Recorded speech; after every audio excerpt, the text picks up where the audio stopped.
Welcome to Now It's Legal podcast, where we talk about the NCAA and NIL deals. We also talk to entrepreneurs and people who took a risk. And today, we have Michael Anderson.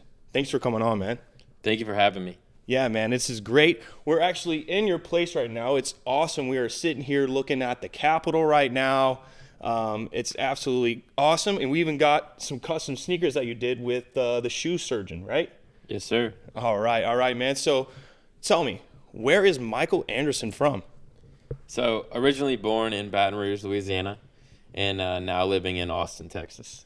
Now living in Austin, Texas. Can you tell me a little bit about, growing up in Baton Rouge and kind of, for the people who don't know, what is that like? Yeah, so my life as a kid pretty much revolved around LSU sports. I went to every home LSU football game, starting when I was 9 months old until I was 27 whenever I first moved out of state to Denver. So really just was, everything was planned around LSU sports. Yeah, so you're a big fan of the LSU sports, so you got basketball, you got football, and then you got all the other sports combined. Which is like your favorite sport to watch and or work with? So I was always a diehard LSU football fan, so that's probably the one that I enjoy the most. But my sport to play was basketball, and then I've done a lot of really special projects with LSU baseball when they won the national championship. So now, obviously, I like LSU baseball a lot too. Yeah, for sure. And I'm sure that list is going to grow as time goes on, right? Yeah, women's basketball. We just did the project with Kim Mulkey. So, pretty much all of them at this point. Yeah, you're pretty locked in. You're probably pretty tied in. You got some family ties there now. So tell me, what is Boot Up Customs and why that name? Yeah, so Boot Up Customs is a creative studio that's blurring the lines between custom footwear, mixed media art, and streetwear. So I have, I'm doing art installations, I'm doing the custom cleats, and then I'm also doing like a clothing line as well. And then I chose the name Boot Up Customs. Boot Up has been a slogan in Louisiana. And, it could be like booting up is like getting ready to get started, getting ready to tie your shoes and go out to battle, to go attack the day. And then, like I said, as a slogan for Louisiana, because Louisiana is the shape of a boot. Oh, wow. I didn't even think about that. That's pretty genius. So we have Boot Up Customs. So you were telling me before the cameras got rolling, you are, the creative director, you're the CEO, the owner. And what else were you kind of talking about? You create in that space, but what exactly is your role? Yeah, well, I'm wearing a lot of different hats now. So that was one of the things that I guess I didn't realize. You want to be an artist, you don't think about all the other stuff that you got to do. So right now it's just me. At some point I do plan on having more of a team, and I've started to meet those people along the way. So I've obviously got help. But right now it's just me, and I'm kind of doing everything. You're kind of doing everything, and you're wearing a lot of hats, right? So what does that entail, right? Because you started in Baton Rouge. Now you made your way down to Austin, and you told me you have like a fingerprint on LSU and Baton Rouge. When did you say, well, it's time I make the jump out here to Austin? Yeah, well, I originally came to Austin because I was working a full-time job, and it brought me here. And I'm so thankful for that. I didn't realize at the time that 6 months after I moved here, I'd quit that job and do art full-time. But Austin's amazing, man. It's where I'm supposed to be.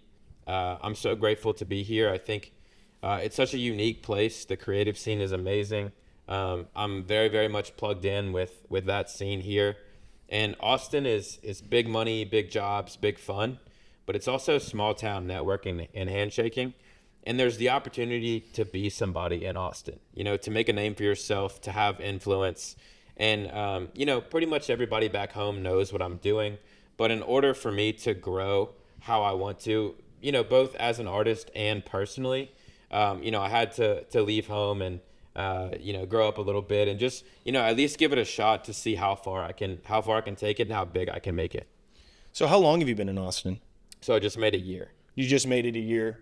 Wow, that's incredible. And you've been able to really start up some projects here in Austin, but I'm going to go back to Louisiana, LSU. How much does it mean to you to work with a team that you've idolized your whole life, and you even said had season tickets to growing up as a kid? Yeah, it means everything to me. And as a kid, I didn't know that I would be an artist, but everything that I'm doing now, if my younger self saw it, he would 100% be my biggest fan. And there have been so many moments. I always wanted to be close to sports. I wanted to be close to LSU, and it is pretty crazy, the journey and how everything happened that led me here. But at the same time, it's not all that surprising because I'm following what I love to do, and I'm close to the program. I love sports. I love LSU. I love art. And I found a way to make them all work together and for me to do this for a living. That's pretty incredible. And what's even more incredible is you just said that you didn't know you were an artist. Well, when did Michael Anderson know that he was an artist? Well, it's funny because I went to a very academic, pro-academic high school, right? So it's like doctor, lawyer, engineer.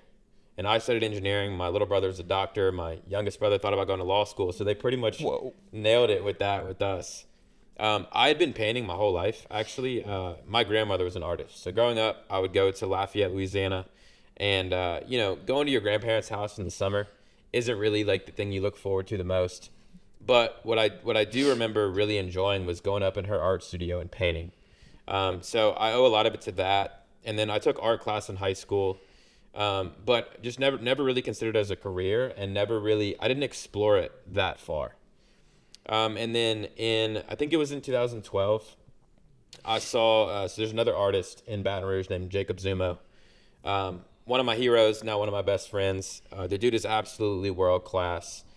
He had done a painting for Mac Miller, again, I think in like 2012, that he gave to Mac Miller and got to meet him. Whoa. And I was like, well, I could paint, and that seems pretty fun. and really, I think the very, very beginning of it was doing stuff like that. But even before that, it would be, I just wanted to hang up cool stuff in my apartment. So I knew that I could make art that I could hang up in my apartment because I didn't have any money to buy stuff from someone like Jacob. And then just following what I love and just like saying yes to things. And it's crazy how it evolved. And it's hard to connect all the dots. But, at the end of the day, man, just following what I love to do. Yeah. And so Jacob, right, he has an art studio in Louisiana. And you can kind of talk about that. You've been able to have a couple of shows there. You've been able to invite, stars, Livy Dunn, and things of that nature, right? So just go ahead and elaborate on that. Yeah, so Jacob has a gallery in Baton Rouge it's unbelievable. The space is incredible. Yeah. You walk in and instantly it's just like, oh my goodness.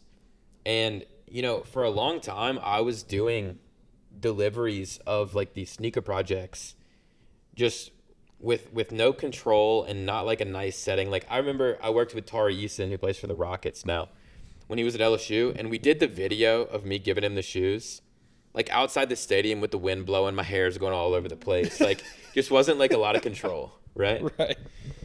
And then I had just looked up to Jacob for so long, and we linked a couple years ago, and he really was just like, yo, anytime you need this space, I have the codes to it so I can get in.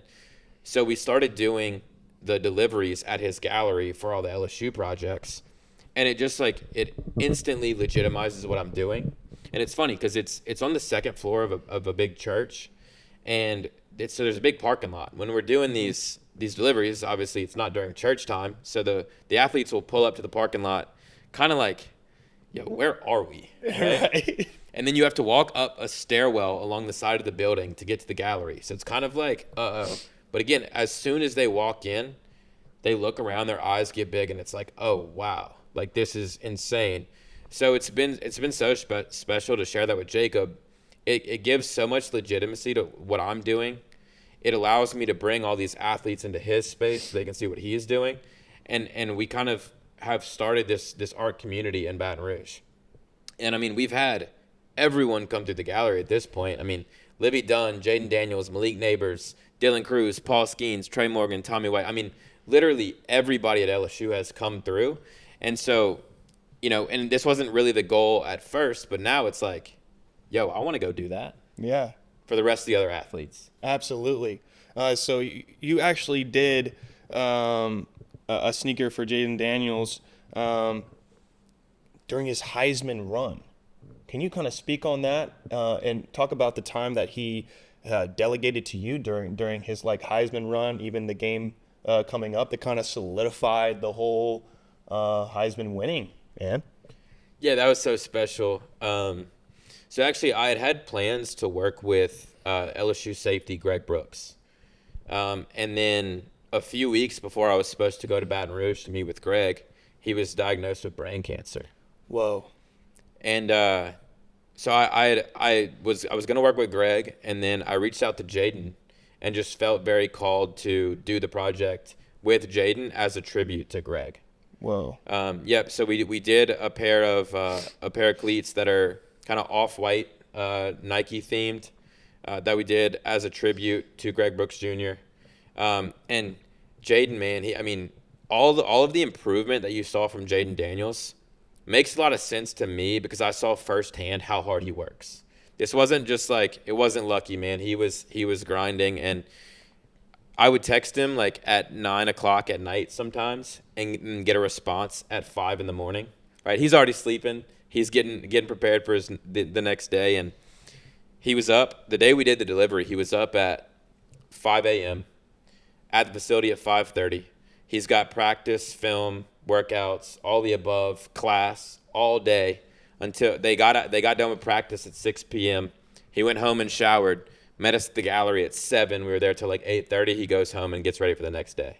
So it was not surprising at all to see, what he did this year, and it was really cool to get like a little glimpse at that. Yeah, you get kind of the behind the scenes, right? When you're really trying to coordinate and work with these athletes, you really can see how busy their schedule is and really how they're making time for you, which is like, not only validating for yourself, but it's got to be inspirational for you, right? Because you're surrounding yourself with these, these high caliber athletes, all these NIL deals, and you're saying, man, I see him going, why can't I? And bringing yourself into a space where everybody is, on an upward trend. Can you kind of tell me about, surrounding yourself with like-minded people that's helped elevate your career? Yeah, so I'm money motivated, and at first I thought that was what would drive me, right? And then it was no. Now I'm getting into these rooms that I've wanted to get in for forever, right? So 2 days before the Florida game, Jaden comes to the gallery. We do the cleat delivery. He sits down with me for an interview, and then a couple of days later goes out and has the game that wins the Heisman Trophy, right? But then what I realized is it's not the money and it's not the rooms, it's the relationships. Bingo. And it's the people that I get to surround myself with that inspire me. And so you take a guy like Dylan Cruz, and Dylan Cruz makes me want to be a better human being. Like, he's the best baseball player I've ever seen, but then just unbelievable character. He's a stand-up guy. I can't say enough good things about what Dylan has done for me. Actually, Dylan came over here to my place whenever LSU baseball played last year in the Round Rock Classic, the baseball tournament. So him and Tommy White came over, and we had, I don't know if you can see the art piece back there, but Dylan wore a pair of cleats with my branding on them, won MVP of the tournament, and then we have an art piece that's hanging up in my place that has the game worn cleats on there, and he signed a baseball. But just I've met so many unbelievable people, and the athletes that I get to work with. I've been so blessed, and they inspire me, on a daily basis. To work harder, to be better, and really just be a better guy. Absolutely. We talked before the cameras got turned on about your pinch me moments. We didn't really get involved with it, but I wanted to hear more from it. Can you give me a moment, or even a couple of moments, where you were like, oh my gosh, I can't believe this is happening? Because I know it's happened to me. Even right now, man, I'm super stoked to, chat with you and talk with you about your journey, man. This is so sick. But besides that, give me some of your pinch me moments. Yeah, and one of the things that I think I've done a very good job of is not comparing myself, right? And just trying to run my own race, just follow my own path, and try to be present and be in the moment. And the thing that I tell the athletes, if you're wearing boot up custom shoes, I want you to always remember to be present, to stay 10 toes down. And then I usually will do something special on the toe of the cleat where when they're looking down while they're playing, they see who they're playing for, who they are, and they remember why they're there, why they're playing. Right? Absolutely. And so for me, it's a huge deal to stay present. The pinch me moments. I mean, it's funny because everything is relative. Right. There's so many things that I've done that as a kid it would just be insane to know about, or even 5 years ago when I started. But I've been so lucky because the first project that I ever did with sneakers was a pinch me moment. So I worked with Skylar Mays. Wow. And there would be no Boot Up Customs without Skylar Mays. Shout out Skylar Mays. Shout out Skylar. Wade Sims was killed during a homecoming party in 2018. He was an LSU basketball player. Mm-hmm. And he's been best friends with Skylar since they were like this big. Got you. And I had wanted to do sneaker art for so long, but NIL hadn't started yet, so the players couldn't take gifts. I remember talking to like Odell Beckham at the bar in Baton Rouge, like, hey, I want to do some cleats. But I'd never done it before, and he couldn't take gifts, and he wasn't going to pay me, so it just didn't work out, right? So I saw that opportunity, and that was a pinch me moment for sure. That's actually like 5 years ago to the day today. Getting to work with Skylar and getting to see what an impact it had on him, what an impact it had on the LSU community. The game that he wore the shoes, LSU won the SEC championship in basketball. So Wade's family was there to like cut down the nets with the team. Wow. I mean, it was unbelievable. And then working with Jaden Daniels, working with Livy, working with Kim Mulkey, getting the cosigns. The last project that we did, Kim Mulkey collab posted that with me on Instagram. Wow. I mean, so just like the cosign and being in those things, I try to always remember as they're happening to stay present and understand that even though I still have massive goals for myself now, that the journey to get to this point, every single day, if I had known I was going to get to do that, I would have been just like the happiest guy ever. So, there's been so many of those. That's so great. And it seems like you have a lot of gratitude. You're very humble, and you like you said, you try to be in the present. And when you're working with the premium athletes, and you're working with a program that you've grown up as a kid, I can only imagine, how that makes you feel. But where does Boot Up Customs and the passion come from? Like, you wake up every day, you quit your full-time job. Now, I don't know if I could say this, balls to the wall, man. You're in a corner, you got to go. How do you handle yourself in those moments? Yeah, I mean, there's what's the quote? It's like, find something that you love to do and you'll never work a day in your life. I don't believe in that, right? I work my ass off. Exactly. Like it's, and yeah, there are times where, I want to bash my head against the wall and that I want to quit, I want to give up. Now, those are fleeting moments. Like I would never quit, right? But those moments. Right. I'd rather die than face the world having given up on my dream. Right. But I think a lot of it just comes from the fact that, whenever I go back home to Louisiana, a lot of people are like, I get a lot of congratulations. And it's funny because I know that that's very well intended, but also it's like, thanks, I'm trying to pay my bills, right? Right. Or thanks, like the work's just getting started. Like quitting my job doesn't mean that I made it. Quitting my job means that I've taken the risk to do that. But I think that that's what people can take from this. Like if you don't care about art or you don't care about sneakers or you're not an LSU fan, I want to be an example of somebody that just is relentlessly, persistently just going after their dreams and just, not just listening to what everybody has told me to do. I think we all get programmed and we get guided by people who usually they have your best interests at heart. But I believe so much more in like fostering what somebody wants to do as opposed to like giving direction. And I don't know who said this. I think it was like Kanye. Like imagine a kid jumps up on a table in a crowded room and starts dancing. Immediately everybody's going to say like, get down, like, no, don't do that.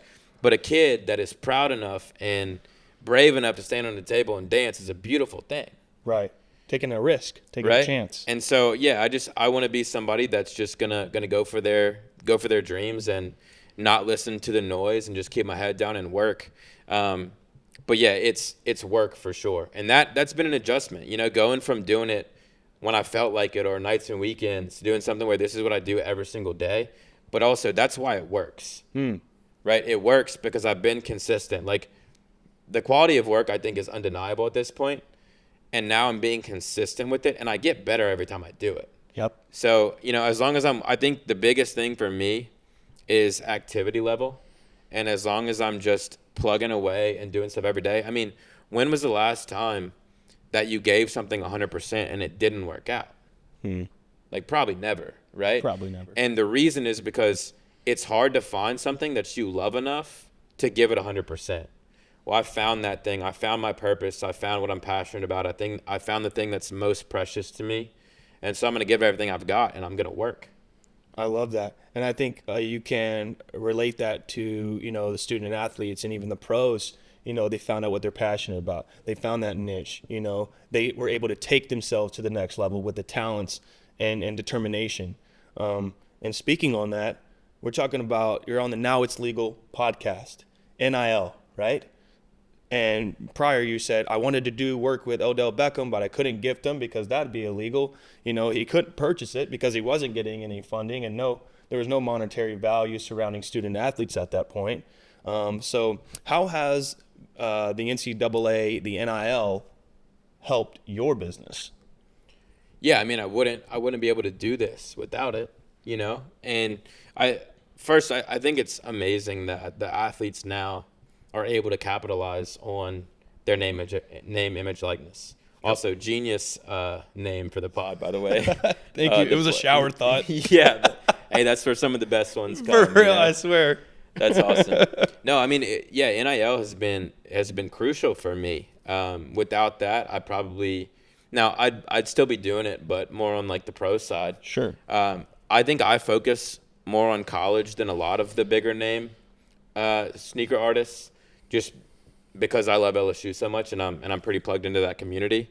But yeah, NIL has been everything, and I'm excited to continue my path with that. So recently, I've signed some deals to get my cleat and sneaker projects sponsored by corporate entities.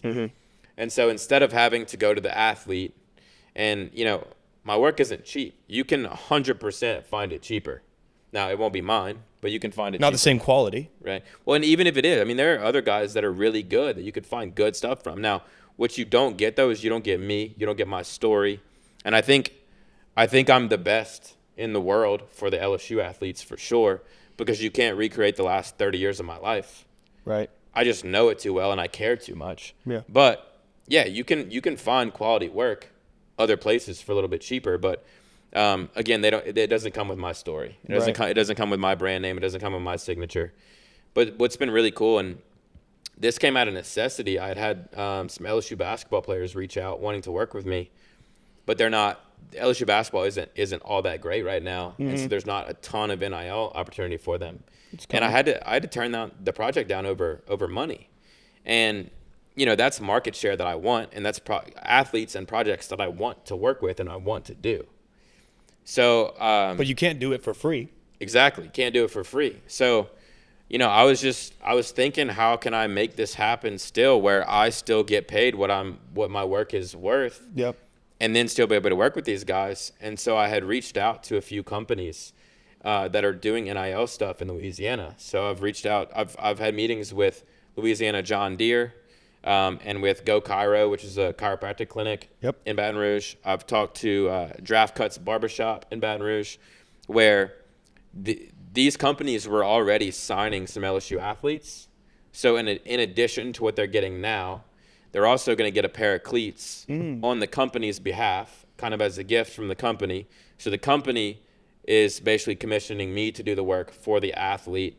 And then in return, they're going to get the video and the content and the stuff that we post sponsored by them. Right. So that's been a game changer. It allows me to take more projects that otherwise I couldn't do, and projects that I wanted to do, and guys that I wanted to work with. Right on. Now, you said that they'll be able to get the content, they'll get you, they'll get your work, they'll get your quality. Can you speak on a team member? He's 15 years old, right?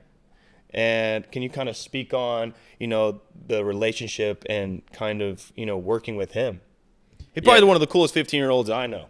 Oh, I for don't. sure. I mean, I've only talked to him a handful of times, but absolutely one of the coolest people I know. So he's talking about Josiah Christopherson. That's my video editor and my main shooter. And no, it's funny. I told him the other day he was the coolest 15-year-old in the world, and he said maybe in the state. So he wasn't gonna let me He's say humble. in the world. Yeah, for sure. But no, that was cool because Josiah. Yeah, I mean Josiah's on the Boot Up Customs team as long as he wants. He's elite, and that was such a beautiful thing because he had DM'd me and just said, hey, man, like, I love what you're doing. If you ever need anybody to shoot, I'd love to do it. Like, I'll do some stuff for free, like, whatever, right? And I was in Baton Rouge that day. My brother was getting married the next day, and I had my suit. So we went down to I said, all right, bet, if you're serious, meet me at the state capitol this afternoon. So I had my suit on. We shot, like, a lifestyle video. Unbelievable. We shot it at the state capitol in Louisiana, and I pull up to the state capitol. I park next to another car, and he gets out the passenger door. And I look at him, and I was like, yo, like, how old are you? And he was like 15. But I didn't know because he only had his work posted, right? So he didn't have pictures of himself. But the Genius. work was so good, I figured he was 25. There's something. So, yeah, that's been so special. And there have been a lot of people like Trevor Dunn, a photographer that I've used for a long time, that have worked with me. And Trevor, honestly, is my favorite photographer. I wish that I could afford him forever, and just have him shoot everything. But yeah, I've worked with some really, really special people, and that's another thing that I really enjoy because now with my platform and with my relationships and my connections, I'm able to put them on as well. So yeah, you're speaking on right what I was leading into. Putting people on, using your connections, and really, opening the doors for people. But like you said, you open the door, hey buddy, you got to walk through it. Can you speak on, the connections that you've been able to make, that yes, they were presented to you, but then you got to go get it. Can you kind of speak on that? Yeah, and Josiah's mom had messaged me and thanked me for kind of taking him under his wing and whatever. And I was like, no, thank you. Because, like, I couldn't have grown my Instagram account. I couldn't have put out the quality content that I have recently over the last several months without the kid. I couldn't have done it. But, yeah, it's been real special to be able to kind of put other guys on and help give those relationships. So, as an example, Josiah and I did some cleats for the New Orleans Saints for Brian Bursey. And then after the game, at the Saints games, they do like a friends and family thing on the field where they have food, and then the players come back on the field and they leave with their families. Right. And so Josiah came with me and he shot that. And so he's got some just iconic pictures of me and Tyrann Mathieu and Cam Jordan. And I saw that. I had posted a picture of Cam Jordan and Cam DM'd me and was like, yo, who took this picture? So we went back a couple weeks later and did the same thing after the game, went on the field with the players, and I brought Josiah and introduced him to Cam. And Cam was like, oh, man, I love the work. Let me get your number. So, like, imagine you're 15 years old and Cam Jordan's asking for your number. And now Josiah is going to be shooting his football camps and stuff like that. And that's just one of the things that's happened since we've been working together. He's working with Trace Young with LSU basketball. And, like I said, he can shoot any of my projects that he ever wants to shoot because he's so good, and I know we're just going to keep getting better together. But, yeah, I take a lot of pride in the fact that the guys that work with me that saw the vision, that believed in me, and that sometimes took a pay cut to be able to do it, now it's paying off because I told him it was gonna. I was like, look, I promise, you work with me, I'm going to open some doors for you, right? And now it actually is. But like you said at the beginning, like, I don't take credit for that because all I did was show it to him. First off, you've got to see the vision. You got to take the chance. And then you have to take the initiative of putting yourself out there, and the work has to be good too. Because Cam Jordan's not doing anybody any favors, right? No. He's not asking for a photographer because they took a picture of him. He liked the pictures. So I gave Josiah the opportunity to come shoot with me. He killed it.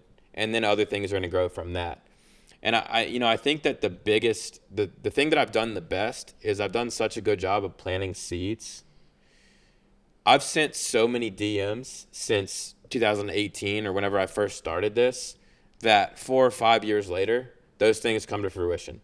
So like I did a painting for the Kid Leroy, right? I think I remember this story. And I sent him a DM in 2020 that I knew he was never gonna see. Sure. Hey man, I love your music. I think you're a legend. I would love to do some art with you. And when we do it, I'm gonna show you this DM. And then at the end of 2022, I did that. Or Oh, whoa.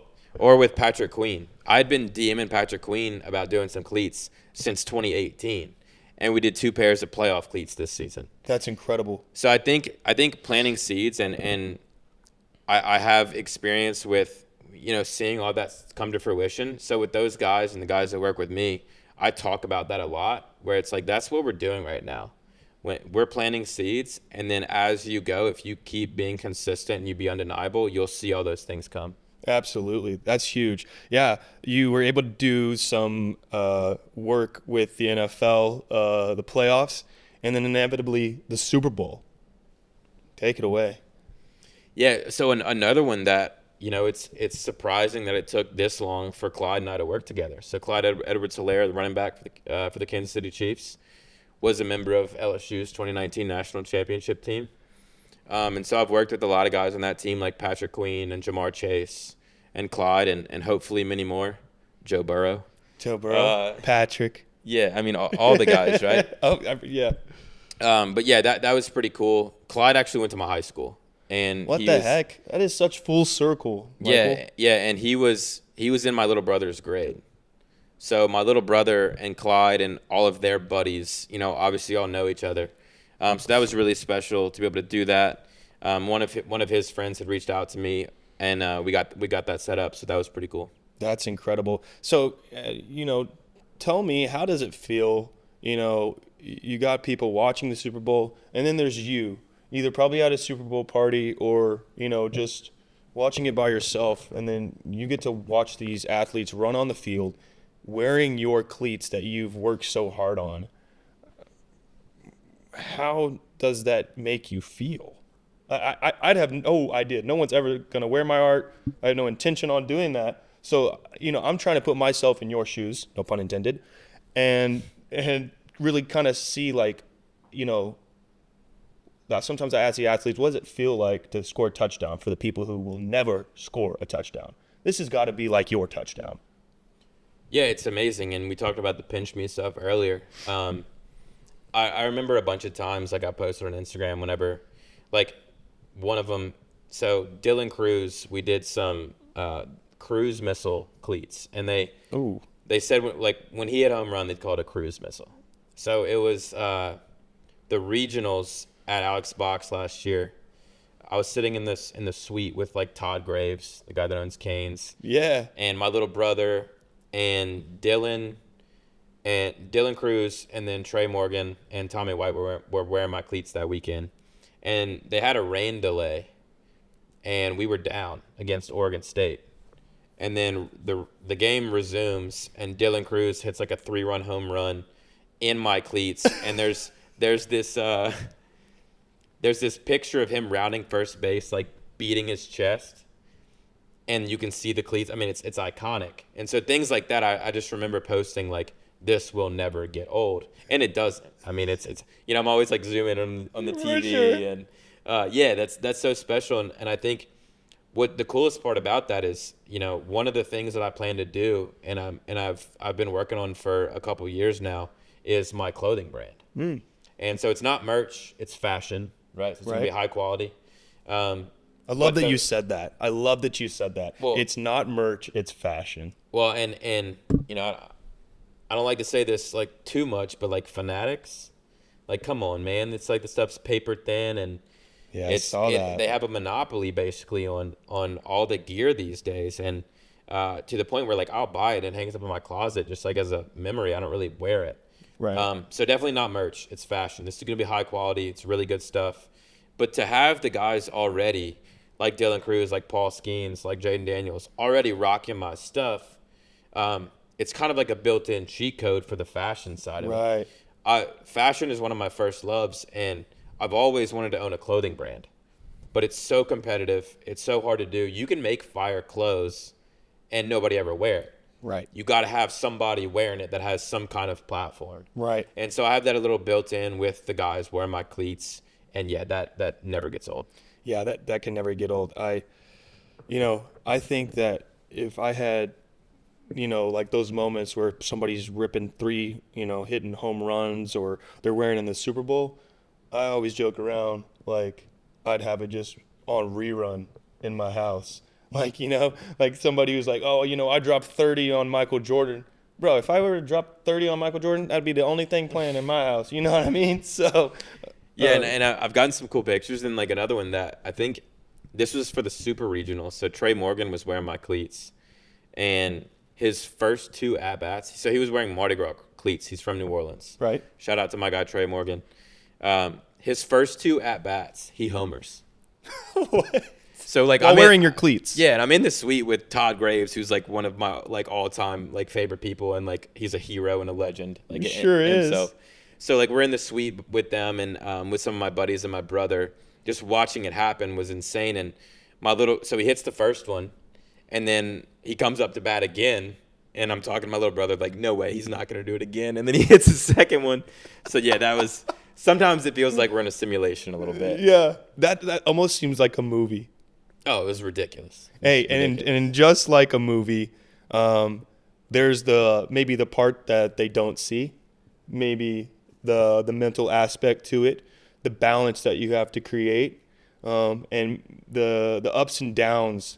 And we're all talking about the ups, but the ups and downs and the reality of being in a creative space. Can you kind of speak on how you're able to, really balance yourself and, limit burnout and things of that nature? Yeah, I think this is the part that, I enjoy talking about this because it helps me. It's good for me. And I never in a million years imagined that I would have a platform where I would be talking about mental health, and mental health to me, it's become kind of like a buzzword the last few years, where it's like we all say we like talking about mental health, but like, does anybody really actually get down into it? Mm-hmm. And for so long, men in general, right? It's like stoicism is sexy. You're not supposed to show feelings. Yeah. Like that's what being a man is. Yep. But I like to talk about the hard things, and like, make no mistake, this is the hardest, scariest, most stressful thing that I'll ever do. And yeah, you don't see that on social media as much because you're not like, I'm not live streaming while I'm painting, and I can't put my inner thoughts all the way out there. Right. Yeah, it's hard, man. And like, I go through a lot, and I think the deeper that I go into the art, I think the heavier some of that stuff gets. Yeah. And it's been an interesting transition since I've been full time, because for so long, I was doing it when I felt like it, and it was easy. I'm just like proving people wrong, and it's like fun, and You're like, kind watch of like this. a game. Yeah, it's like, oh, see, told you. Now, everybody that I meet now, like, thinks I can do it, like legitimately. And I remember about a year ago, I felt like I could like reach out, and like I could feel it, I could see it, I could believe it, right? Right. And now people expect it to work, and that's brought its own different Pressures. Pressures and like eyes and like expectations, right? To where it's not just like, oh, I'm proving people wrong, nobody cares, nobody believes in it, nobody's watching, whatever. Now there's actually people watching, and so that has changed a lot of it too.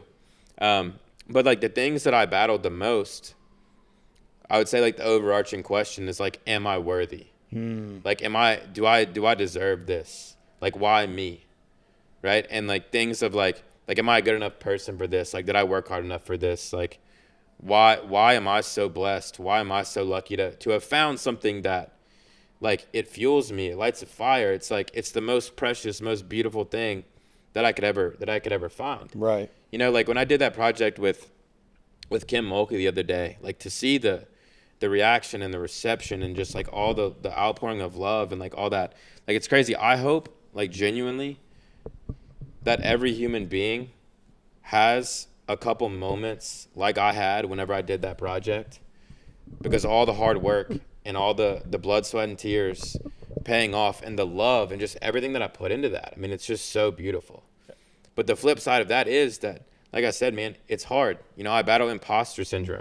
What is imposter syndrome for somebody who doesn't know what that is? So imposter syndrome is like feeling like you're not good enough, or it's not real for you, or like feeling like an imposter. Yeah. Right? Yeah. And so many artists deal with that for so long. Like I had a conversation 6 months ago, and it was kind of like the moment where it was like, oh wait, there's other people that feel like this too. Yeah. Was that a sigh of relief for you to hear that? Yeah, for sure. Yeah, I mean, it doesn't make it go away. No, you know? no. If anything, you're like, well, other people feel this way, and that's the way I feel, and how do I navigate that? So how do you navigate that? Obviously, you're not going to stay down, but so I'll rephrase that. I say being down and or depressed is okay, but staying there is not.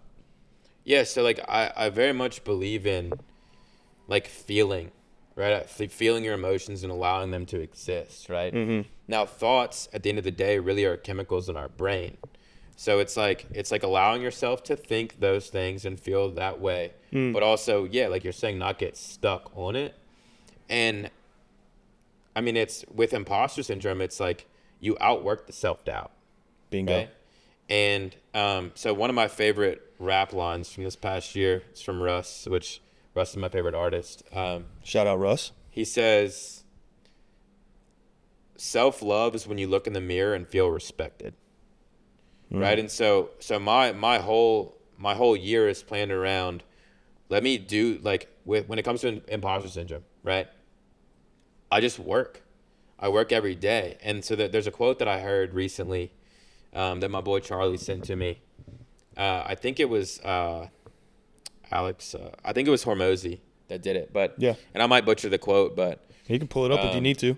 So it's you don't gain confidence by shouting affirmations in the mirror, So you don't gain confidence by shouting affirmations in the mirror. You gain confidence by building an undeniable stack of proof that you are who you say you are. Ooh. Right? I like that. Yeah. So what that means is like the imposter syndrome and the self-doubt and like all that stuff, the stress, it's going to come. I'm not working to try to get rid of that completely. It'll never happen. Never. Right? But what I'm doing is I'm doing little things every single day, and I'm filling up my cookie jar. So when that stuff does come, I can look at this resume that I built and like I understand and I know that I have it, that I've got it, that I'm prepared for it. That's pretty incredible to hear your side of it, because as so many people who are afraid to take that risk, afraid to take that chance, I think it's important to hear this side of things, because if you go on your social media, you go on your Instagram, it just looks like success galore. And nobody knows about the nights you stayed up, or the nights where you had to restart on a project, or you messed up here and had to go all the way back there, Yeah, I'm an 8-year overnight success, right? That's a good quote. And can you tell me, where do you find yourself when it's 2-3 a.m. in the morning and you're still working? And then you're like, okay, I know I got something at 9 and 10. Like, when do you say, I got to cut it off. I got to go to bed so I can be the best person I can be when I wake up? Yeah, because you can't become a successful artist if you're avoiding everything else in your life, right? So I still got all the other stuff that I got to do too, as far as like being a human being, like being in the gym, and then having my relationship with my family, with my friends, with the people that I work with, and all the other stuff. I have certain days, like the days where I'm painting aren't necessarily the creative days, because that's more like executing a task, right? I'm just carrying out what was already creatively worked out. Gotcha. So when I do have the days that are creative, where it's like idea days or whatever, there are times where like if I feel inspiration, I'm just gonna run with it. Right. Right. So I'm just gonna go, and that it doesn't matter what time it is or whatever else. But yeah, it's you don't always get to pick that kind of thing, and I think you know, it's funny how there will be times where I'm out doing something and then I feel a certain way about an idea. And I mean, you should see the notes list or the notes app on my phone. I mean, it's I need to put it on like Excel and like actually like document some of it a little Must bit better. expand iCloud storage. Yeah, right. No, exactly. So for the people watching out there who they want to take a risk, they feel like they have a shot at really executing something that they're passionate about, what's some advice you would give them to finally take that leap and take that risk, similar to like how you have? Yeah, I think that is probably the thing that I take the most pride in.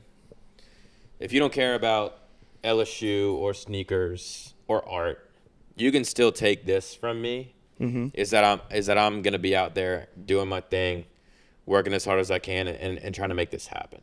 You know, and I would say it's never too late, for sure. The best time to start was yesterday. And really just, like, it all comes down to finding something that you genuinely love. Like, I'm not going to tell you that you should start a podcast unless you genuinely love talking to people and want to do a podcast. Right. Right? I'm not, like, there can't be any hesitation as far as how much you love it. Mm-hmm. Because it's going to take everything. It's going to take the sacrifice and all these things to where if you don't love it, you'll quit. Mm-hmm. And really the only difference between somebody that makes it and someone that doesn't is that one of them quit. So you got to find that thing that you're going to love so much that you won't quit no matter how hard it gets. And yeah, I take so much pride in the fact that, you know, I've had so many people reach out telling me that what I'm doing is inspiring to them, and people that I would have never imagined would be seeing my content or would be saying that to me. Right. You know, so I definitely, I take that very seriously. Mm-hmm. And it's part of my mission to be an example of somebody that's just like, I'm going after my dream and I'm not going to stop. And yeah, I want to set that example. So again, the main thing is like none of the success that I've ever had has ever come from anything other than a place of genuine love for what I'm doing. There's no clout chasing. There's no like ulterior motives. I just love it. Yeah. And I understand that like it's hard to find that thing that you love, but it doesn't have to be your career necessarily. Right. It could be hobbies. It could be relationships. It could be whatever. But yeah, I think the biggest thing is to find what you love to do. For sure. So I'm going to play devil's advocate here. What if I fail? What if this doesn't work out? What if I put all this time and effort and it doesn't pan out the way I wanted it to be? What about it? What if I get no here? What's your response? What advice for them? What if it turns out better than you ever expected? No, and I think so. It's funny because like when we talk about the imposter syndrome stuff in that quote, like there's two sides to confidence, right? The first is like being confident that you can do good things. For sure. I've never really struggled with that. Like my mom did a really great job of instilling in me that like I can do anything. Yep. And like from an early age, whenever I was the third shortest kid in my 9th grade class, I was like, why do the girls not love me? Like, why am I not the coolest guy on campus? So I had that part of it even before like things were working out. Got you. Right? Got you. But then the second half of that is like what we talked about, it filling the cookie jar, like actually working on it. So like now I know I can do things. Right. But I have to do it. Yeah. Like the bad news is like nobody's gonna do it for you, but the good news is nobody's gonna do it for you. It's up to you. Like it's up to you 100%. So with that, it's just like I'm doing it every single day, and I'm being consistent, and I'm working on it. And for me, there's not really like fear of failure because like failing is easy. So like anybody can fail. Yeah. For me, it's like fear of success. Like okay, like this actually works out. Then what? Like am I able to sustain it? Right. Like do I deserve and do I have the ability to run a $10 million brand?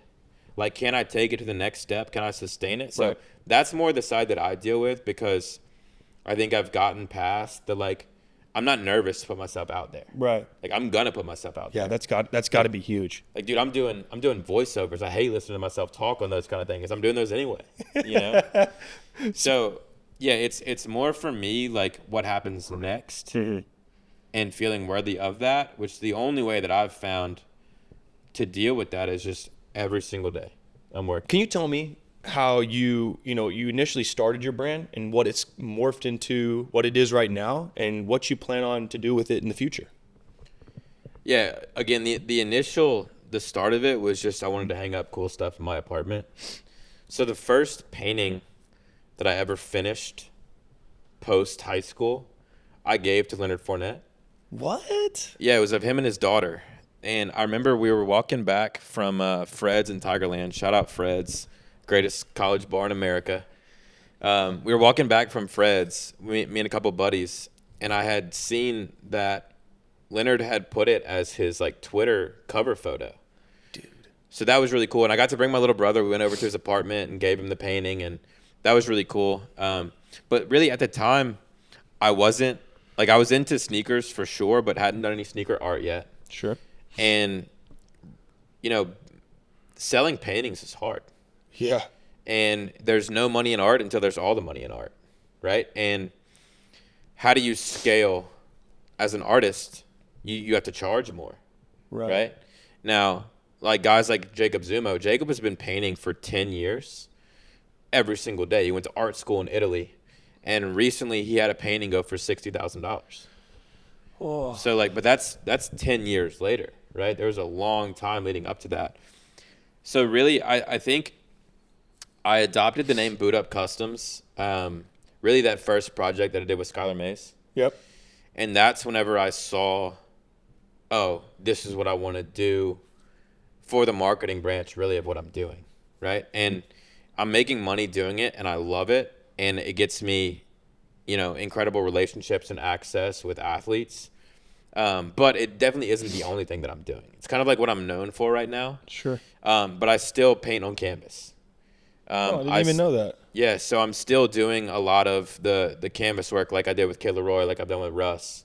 I have a series of paintings I'm putting out over the next couple months. And that's I want to do things that keep in mind why I started, which is hanging up stuff in my own place. So I want to make art that I love, that I want to do, and that challenges myself a little bit, right? So that whenever I do the bigger art installations, and then whenever I put the clothing line out, that's really it has evolved so much over time. There was never like a singular moment of like, I'm gonna do custom cleats. It was the project with Skylar. After years of I wanted to do it, I just didn't have the athlete connections, and the NIL wasn't a thing. Right. So can you kind of talk about this project we have right here, man? This is absolutely killer. That you were able to collaborate with Shoe Surgeon. That's out of Los Angeles. Yep. Can you kind of go through the process of connecting with him, meeting with him, and then ultimately creating this sneaker right here? It is, I don't know if the camera's picking up, but this is pure quality here. So just go ahead. Yeah, so I studied engineering at LSU. And so you got a degree, you got a degree in engineering from LSU. Yep. That's incredible. All right. Yep. Well, and I had wanted to go to Shoe Surgeon Academy for a really long time. And while I was working as an engineer, it was something that I always wanted to do. But even doing like reasonably well financially, to have the money to be able to save the money up after you pay all your bills and do all the other stuff you want to do, to be able to set it aside to go take this class in Los Angeles was really hard to do. And that was one of the things that originally like kind of pushed me towards like quitting my job and doing that. And I think we'll probably hit that in a little bit. But going out to Los Angeles to take his course was absolutely like life-changing. Right. And I met one of my best friends, shout out my boy Daniel, at surgeon school in Los Angeles. He lives here in Austin. And it just the people we were surrounded by, and just seeing like the depth and the height at which this guy works is crazy, because he started just painting custom sneakers. Yeah, I remember watching his page just absolutely just kill it. Well, and now he's got 30,000 square feet downtown Los Angeles, like a mile from Staples Center or Crypto Arena, whatever it's called. Right. So like it's serious. They have a basketball court on his like in his whatever his compound. It's like it's kind of like a fantasy factory. But they have a basketball court that has a league that Justin Bieber plays in. Whoa. And so the shoe surgeon he's undeniably the GOAT. So it's like Muhammad Ali or Michael Jordan. I mean, there's nobody even anywhere in the conversation really. Right. Like, this is the greatest that's ever done it. Right. And so what we learned so these Jordans were built 100% from scratch. Yeah. So like a lot of the stuff that I was doing was painting on an existing pair. Whoa. We took the soles off of an existing pair. Yeah. And then cut out the patterns and then stitched these together from scratch. Whoa. So that was just like the next evolution of what I wanted to do with cleats. And so now I'm not just painting on cleats, but I'm actually sewing on top of them.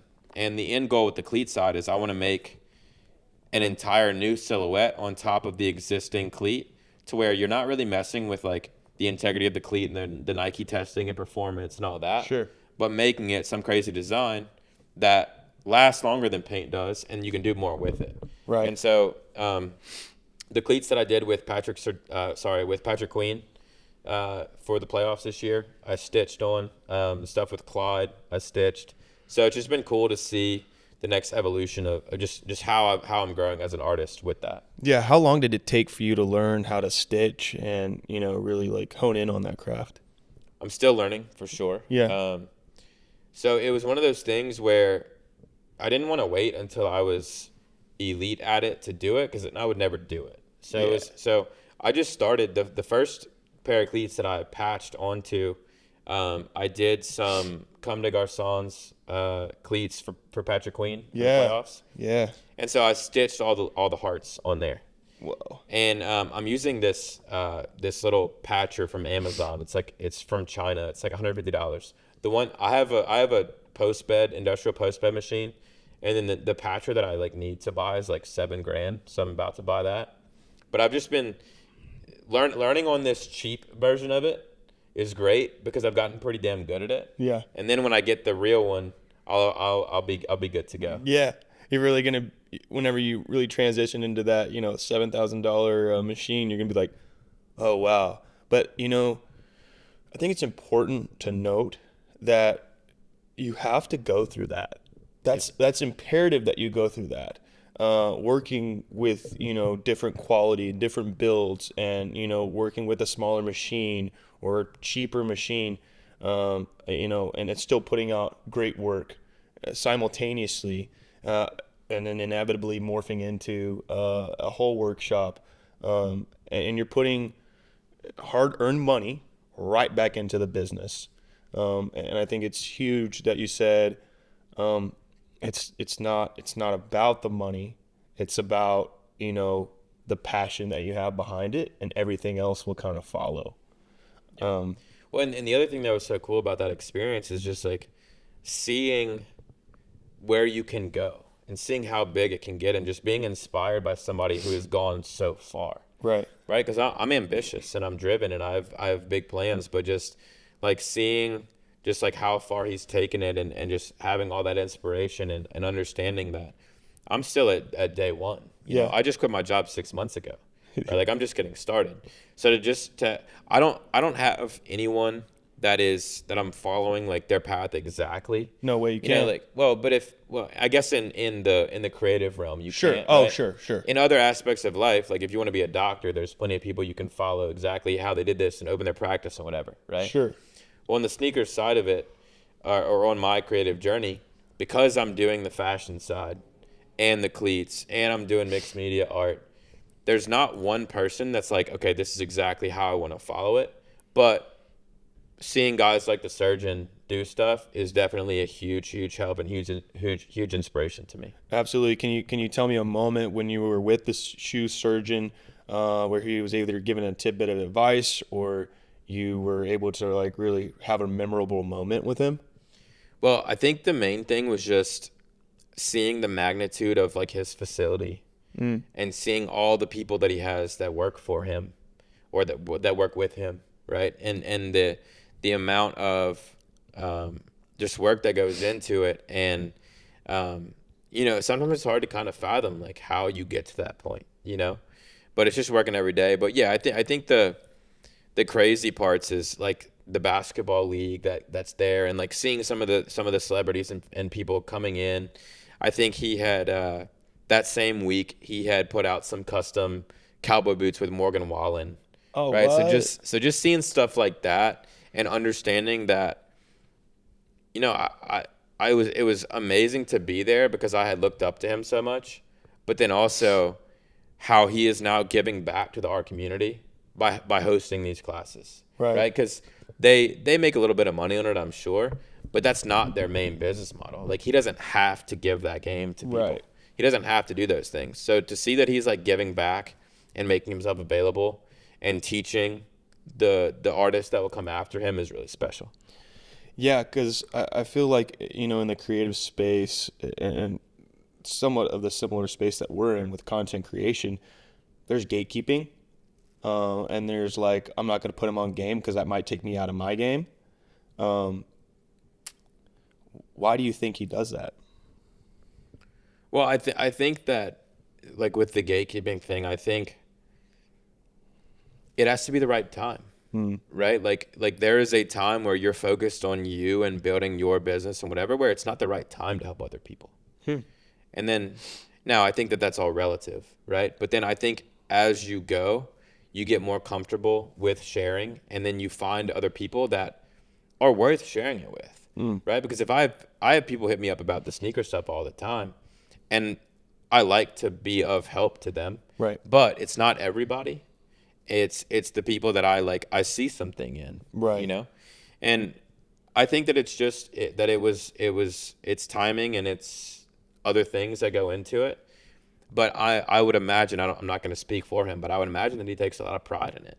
Yeah. I would imagine that is something that is meaningful to him and gives what he's doing purpose. Right. Right.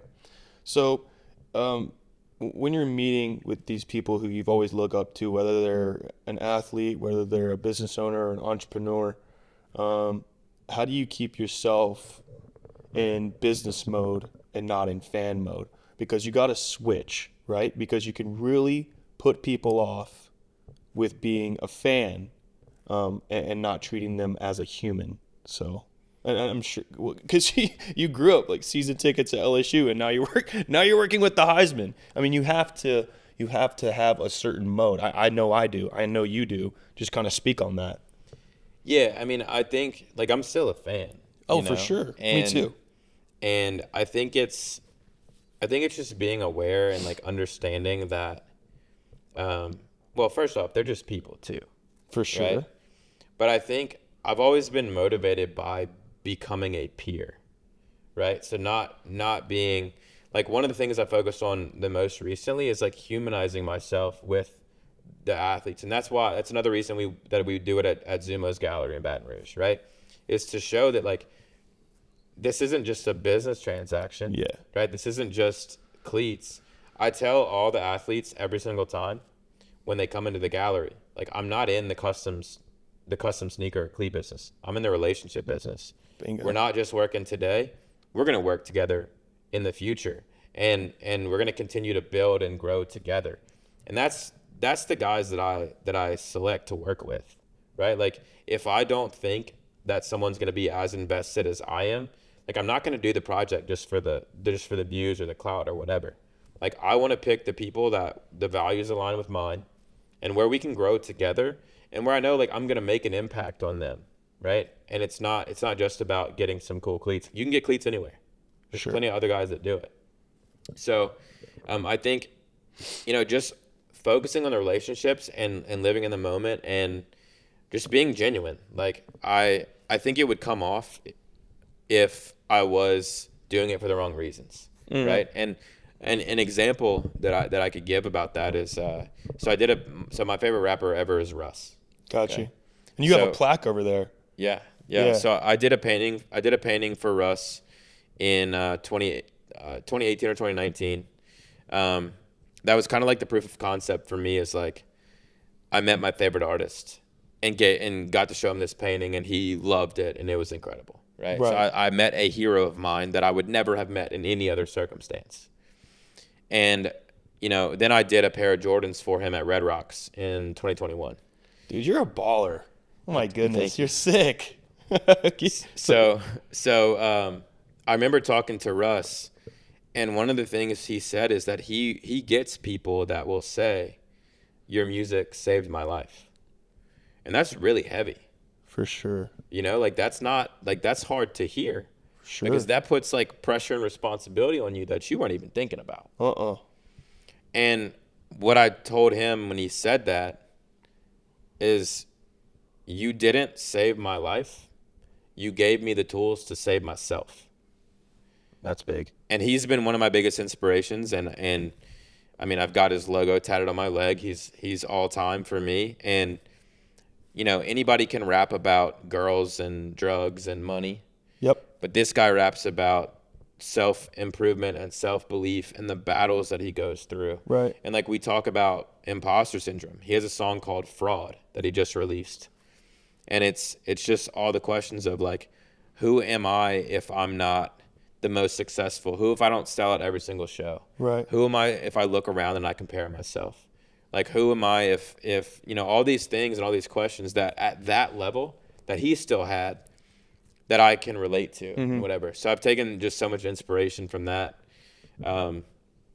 And like I said, man, it's just all out of a place of love, and I know where I want to be one day. So becoming a peer has been something that I've always wanted to do. Absolutely. And another song that comes to mind from Russ is Rather Be Myself. I'm probably going to butcher this. I can rap about dollars and some chains, but I'd rather be myself, you know? And I think that's like a huge point where I think social media and that has these people somewhat brainwashed into thinking that, like you said, an 8-year success overnight, and that things come in slow increments. There's never been a time where, you know, you wake up and you got 7 figures in your bank account. It's just not how it is. Can you tell me about what your family thought about you quitting your job and doing this full time? Yeah, so I mean, my family's always been very supportive. Okay. So I want to say that first. Now, like anything though, when your parents or when people in your life give you advice, at the end of the day, they're not you, right? At the end of the day, they are them giving advice on something that they can see only pieces of.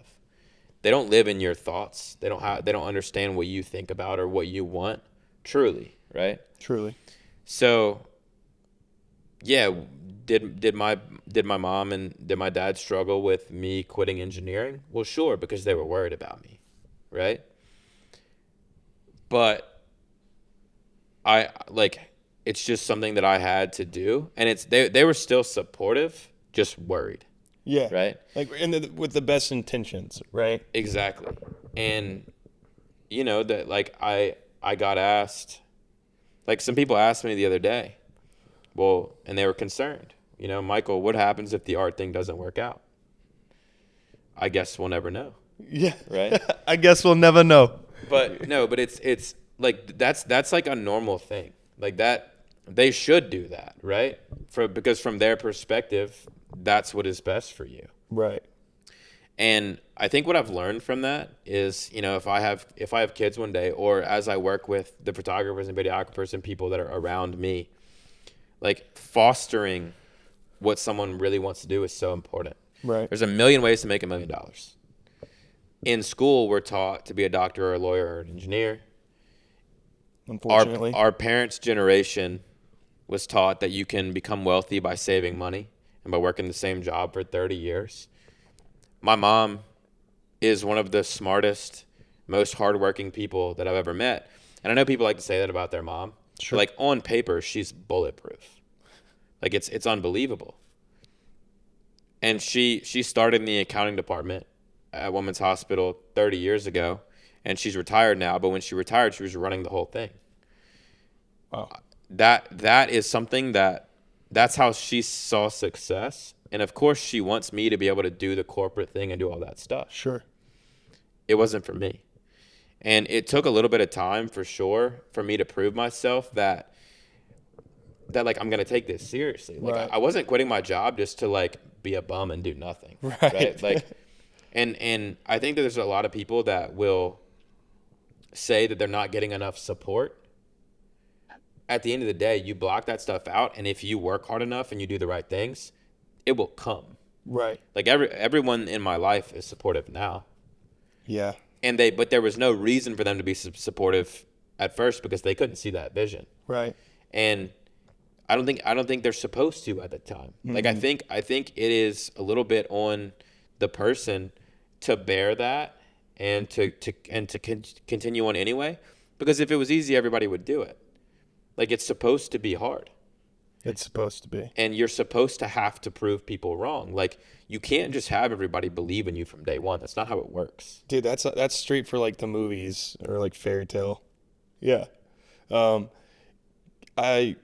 you said when people were doubting you, oh, what if this doesn't work out? I'm like, you don't think I've already thought of that? So okay, I'm glad you said that because that was this was like a year or so ago, and my last job I was working in sales for a solar company, and we were killing it. And I don't like to flex with money or anything like that, but I was posting paycheck stuff on Instagram to recruit, right? Because we were making so much money, it was ridiculous. And I would get a lot of like hate comments and stuff about that. Sure. But the whole goal was like I knew 100% that somebody was gonna see that and then come work for us and change their life. Right. Like I knew that, and we had multiple people that came on because of that, who saw what I was doing, and then came and did it like because of that, right? Right. Get me back to the question you just asked. I said whenever, like you don't think I've already thought of that? Okay. Yes. Yeah. Exactly. Yeah. And so, about a year ago, I was like stressed out about my business and just things that are going on. Yes. And my mom had asked me, like, if I was gonna like sign with the solar company, like in case I needed to make money or like whatever else, like kind of the question of like, well, what happens if it doesn't? Yeah. And yes, it was like, I just need you to say it's gonna be okay. Literally. Like, that's all I need you to say. Like, do you think that the last 2 weeks when I want to bang my head against the windows, that I haven't questioned this? You think that I haven't? Like, who do you think thinks the most about, oh no, what if this doesn't work out? Yeah. Like I do. Yeah. Like I think about this all the time. And it's been such a battle and such a journey to get past that. Now you want to bring it up. Yeah. And that's been friends and family and people around me and like whatever, where it's just like, I just tune it out at this point because I understand that they're not in it and they don't see that. Right. Like they don't know that I've already asked myself that 300 million times. Literally. Yeah. Like I dealt with that with my family or friends and peers, and we're on board now, right?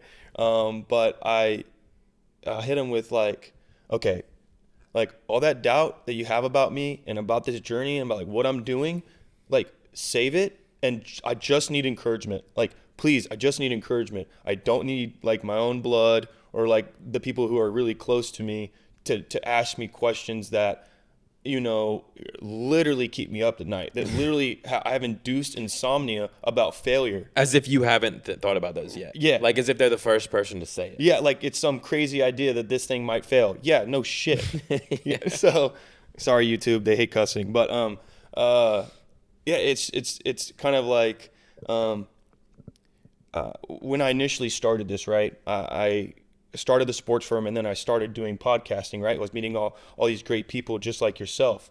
And I lost about 400 followers. And to me at the time, I was like, I can't believe this, right? But those 400 followers were people that I knew, either that I grew up with, like literally know them, hung out with them. And, that really like hurt me. Did you go through the same thing? Were you losing people, or were pretty much people on board? I'm always curious to see how people's startups, because my startup was horrible, especially as a sports firm level. Like year one, I did some great things, but I also failed miserably in the finance region. Yeah, I think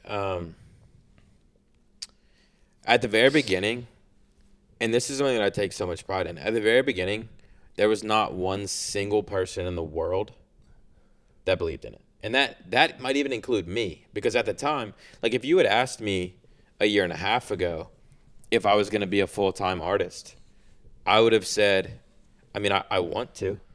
Yeah. Like I want to be. Sounds good to me. But did I know for sure that it was going to happen? I mean, no, there were times where I questioned that because it's I almost cursed. It's hard. It is. It's hard, man. It's so hard, and it's supposed to be hard. And I made peace with the fact that it's supposed to be hard. Right.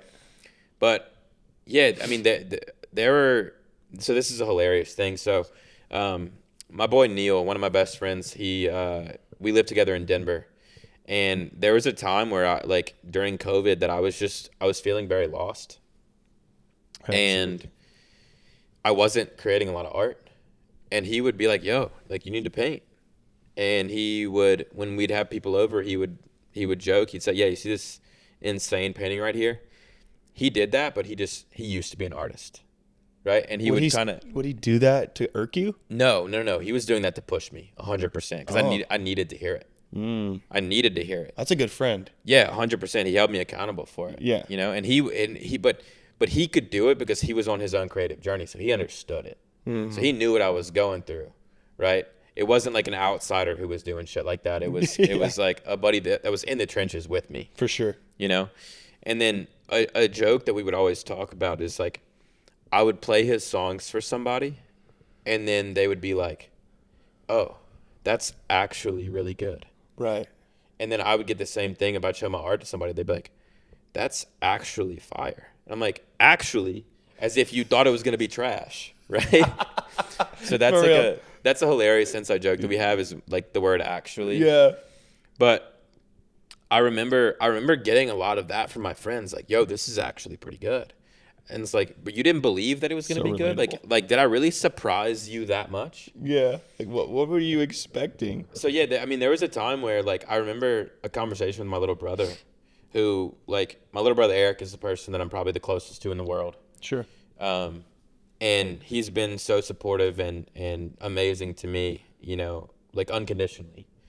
But I remember talking about it one time and it's like, okay, this is cool, but like, how do we actually make it a business? Right. Like, how do you go from like doing cool little projects to like actually doing it? That's right. Yeah. And then another thing that happened recently, because now, I mean, my friends are on board and I have a lot of friends that I guess don't acknowledge it the same way, but like I'm not looking for like a pat on the back or praise by any means, right? Like that I give that to myself. Yeah, I'm good on that. Like I give myself my flowers, but then I have friends, and I mean I could name them, right? It would take a minute because there's so many at this point, but that every single time I post, there's a like, a comment, and a share, every single time, right away, right? That's love right there. Yeah, and like. I see that stuff. I know exactly who has been supporting me, especially before it was cool. Now it's like kind of cool because like it's popping. Right. But I know who was supporting me before it was cool. And I had a conversation with my buddy Doug the other day.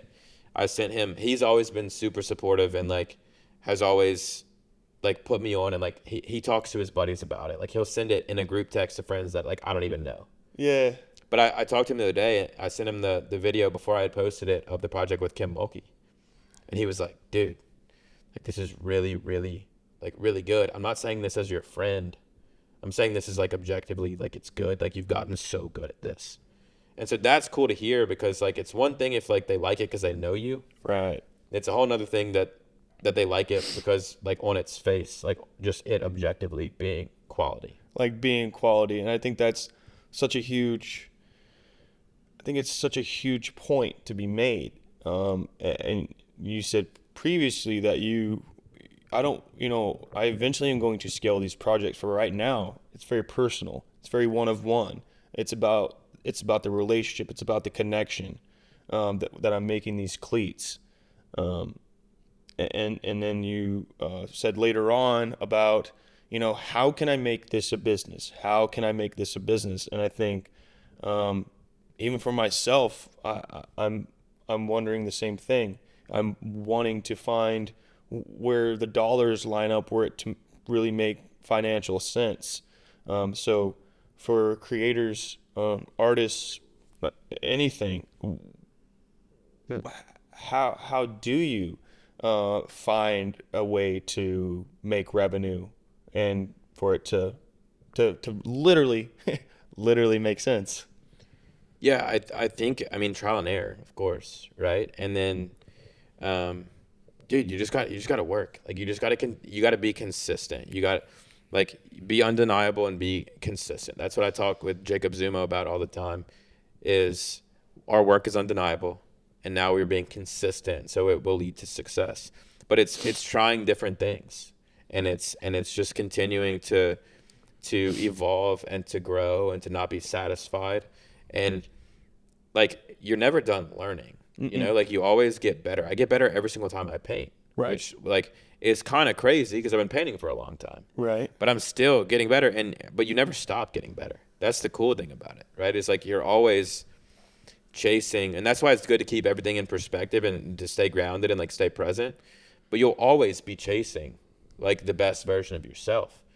So I think it's just, yeah, it's trial and error, and it's just figuring out what works. And you have to fail. Like, I know, like, it sounds cliche, but like, you have to fail. You have to fail. And somebody asked me on a podcast one time, like, what I would do if I gave a pair of cleats to somebody and they didn't love them. And I was like, it won't happen. Like, I don't miss, and I don't. And That's so sick. Well, no, but it is what it is, right? Like, Yeah. I don't miss, but I'm not going to pretend like there haven't been growing pains. Yes. Like, I haven't missed on that specifically, but like, I've missed deadlines. Like, there have been projects that I just didn't finish. Yeah. When there's a game coming up, or I told somebody something and I didn't live up to it, or I've burnt bridges, or I've reacted to certain things in a certain way. So yeah, like, I'm not gonna miss on the cleat side of it, but like, dude, I've failed so many times to get to this point. Right. I have failed almost every way that you can imagine, really. Right. As far as like that's how I've gotten to this point. That's how I've learned, and now I don't make the same mistakes again. But I mean, any way you can think of me messing up, I've done it. Yeah. I think failure is key to success, and failure is the heart of entrepreneurship. Yeah, 100%. And can you talk about perseverance? I use the word perseverance because I think it's such a strong word, and it can be applied in so many different areas of your life. Perseverance in, your own craft, perseverance to stay consistent, perseverance to like have great mental health. And we touched on mental health, but I think it's important for the viewers to hear, your perseverance through the woes of mental health. Yeah, it's there's a song called "Through the Storm" by Polo G. It talks about perseverance. One of my favorite songs because of that. I think, I'm just never gonna quit. I'm relentless. I'm persistent.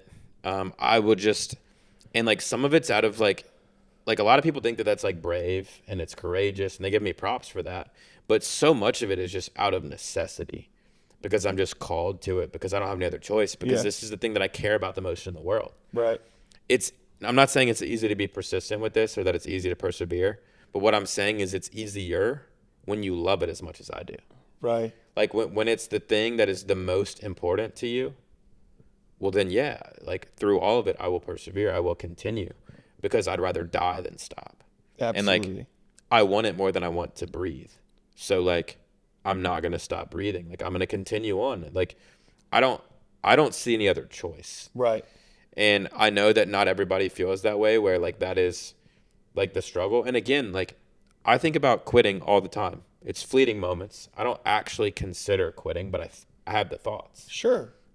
But, through it all, it is, I mean, look what it's done for my life, and I think, we've talked about a lot of different things about, what other people say and blocking out the noise and whatever else. And like, I talked about the kid standing on the table who, when he starts dancing, everybody tells him to get down, right? Right. And it's like anything anybody tells you is just like projection, right? Amen. And I know that because I was one of those people.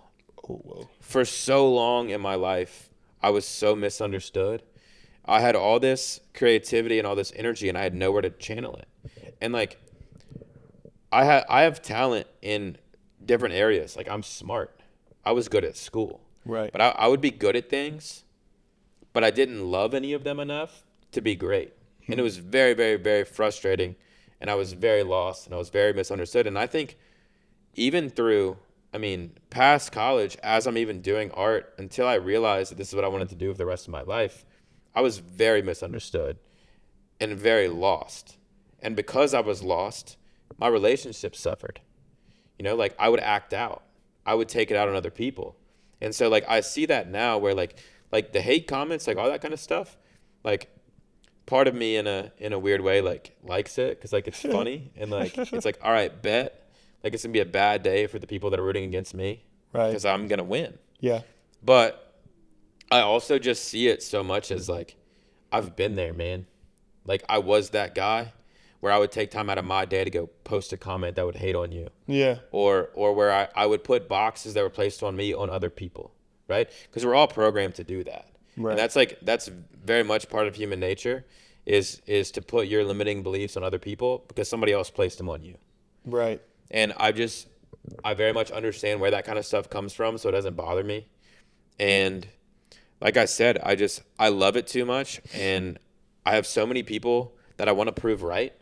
Like, for so long, I was focused on, like, I'm proving you wrong, I'm doing this, blah, blah, blah. Like, that's just like an added little bonus. Sure. Because now I'm trying to prove people right that supported me, the people that were there in the early stages that saw it. And that goes back to, like, whenever I was in middle school, like, I had a fourth grade math teacher. Shout out Miss Lally. We talked on Facebook the other day. She sent me a picture of me getting, like, a fourth grade math award. Yeah. And I was either the teacher's least favorite student or favorite student. Same. But here's why, right? It's because I was bored because I was smart and I was social. So I would talk a lot. And if it wasn't a great teacher, they would just immediately label me as bad and be like, he should be on ADHD medicine, right? Yep. But someone like Miss Lally, who is a genuinely great teacher, she saw the potential. She saw that, me talking and acting out isn't me being bad. It's just that I don't have anywhere to channel this energy. Yeah. And she saw that I was going to be great. Yeah. She knew it from day one. I was one of her favorite students because she could see that. And there've been enough people around me that saw it, that I still believed in it, even at times where, like, you could question it for sure. Sure.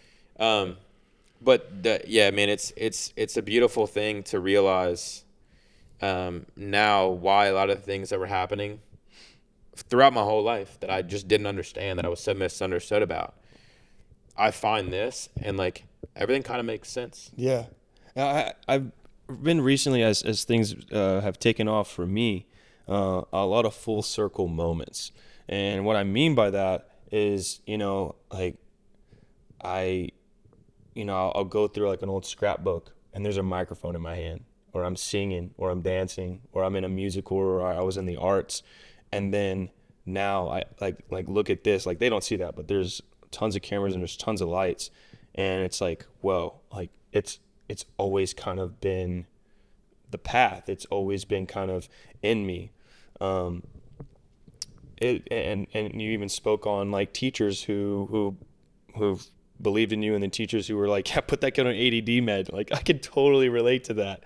How does it feel for people to reach out who you haven't talked to in years, to be like, hey, you were different, but I loved you because you were different, and that's why you are the way you are and as successful as you are? Yeah, I think from early on, my mom was, like, the person that saw it, and because for a lot of people, success can be linear. Right. But she told me from an early age, like, your success won't ever be linear.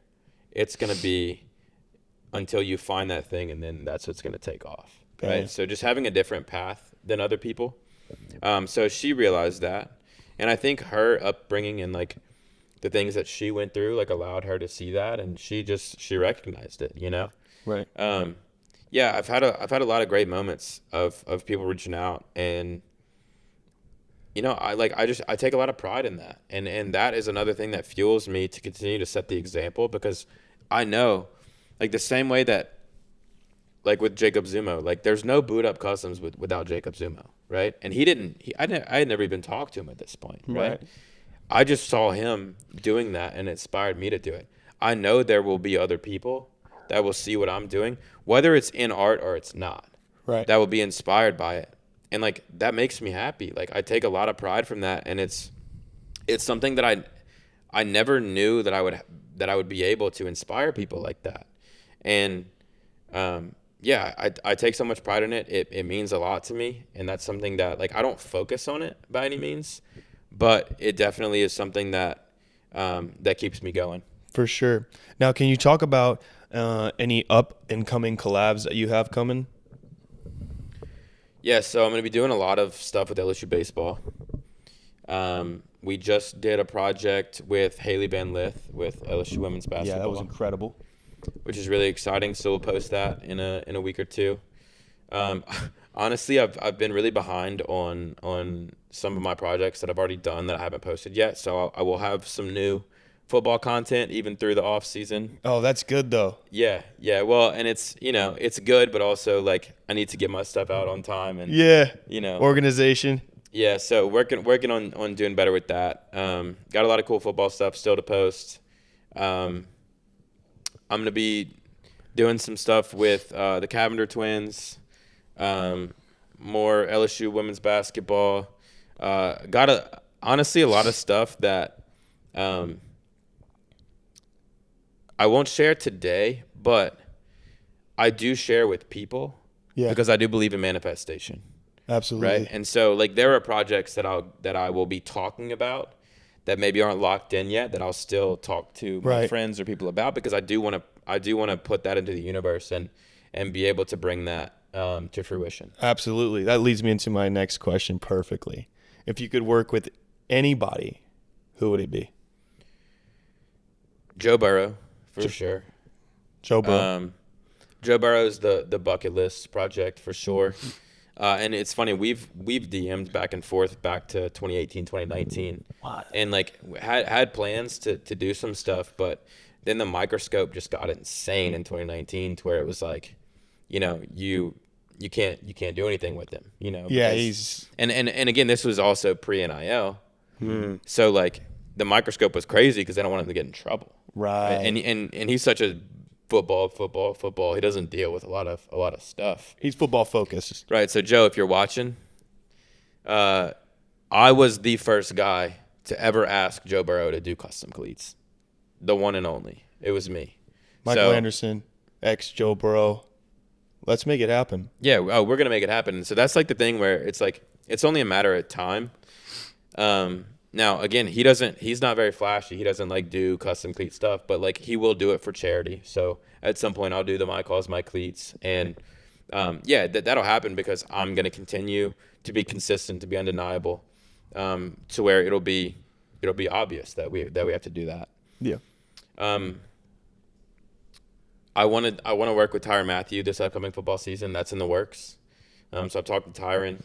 I mean, the Louisiana kids collaborating on the Honey Badger cleats. I mean, come on. Yeah, I remember Tyron Matthews had a heck of a run with his branding, and Honey Badger don't give a, you know. Yeah, and Tyron and I are the same age. I didn't know that. Or I think he might be a year or two older than me, but I was at LSU when Tyron Matthew was at LSU. He was a dog. Oh, he's the best. He's the best college football defensive player of all time, in my opinion.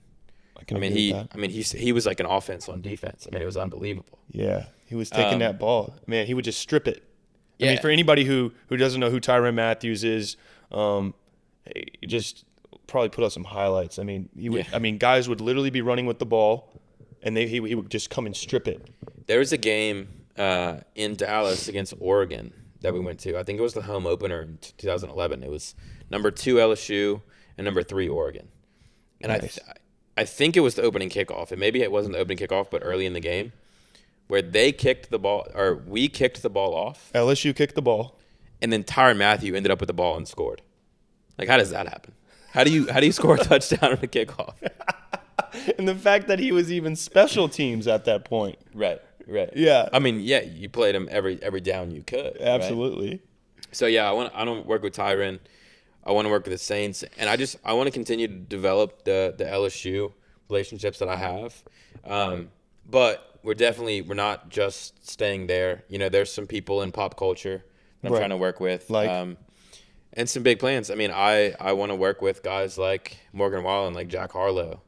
So working on stuff like that, and you know, I believe in planting seeds, and it's worked out in the past that the seeds that I planted have grown. So we'll see how those go. Like if you're not rocking like your own custom sneaks, like what's your go-to like sneaker to wear?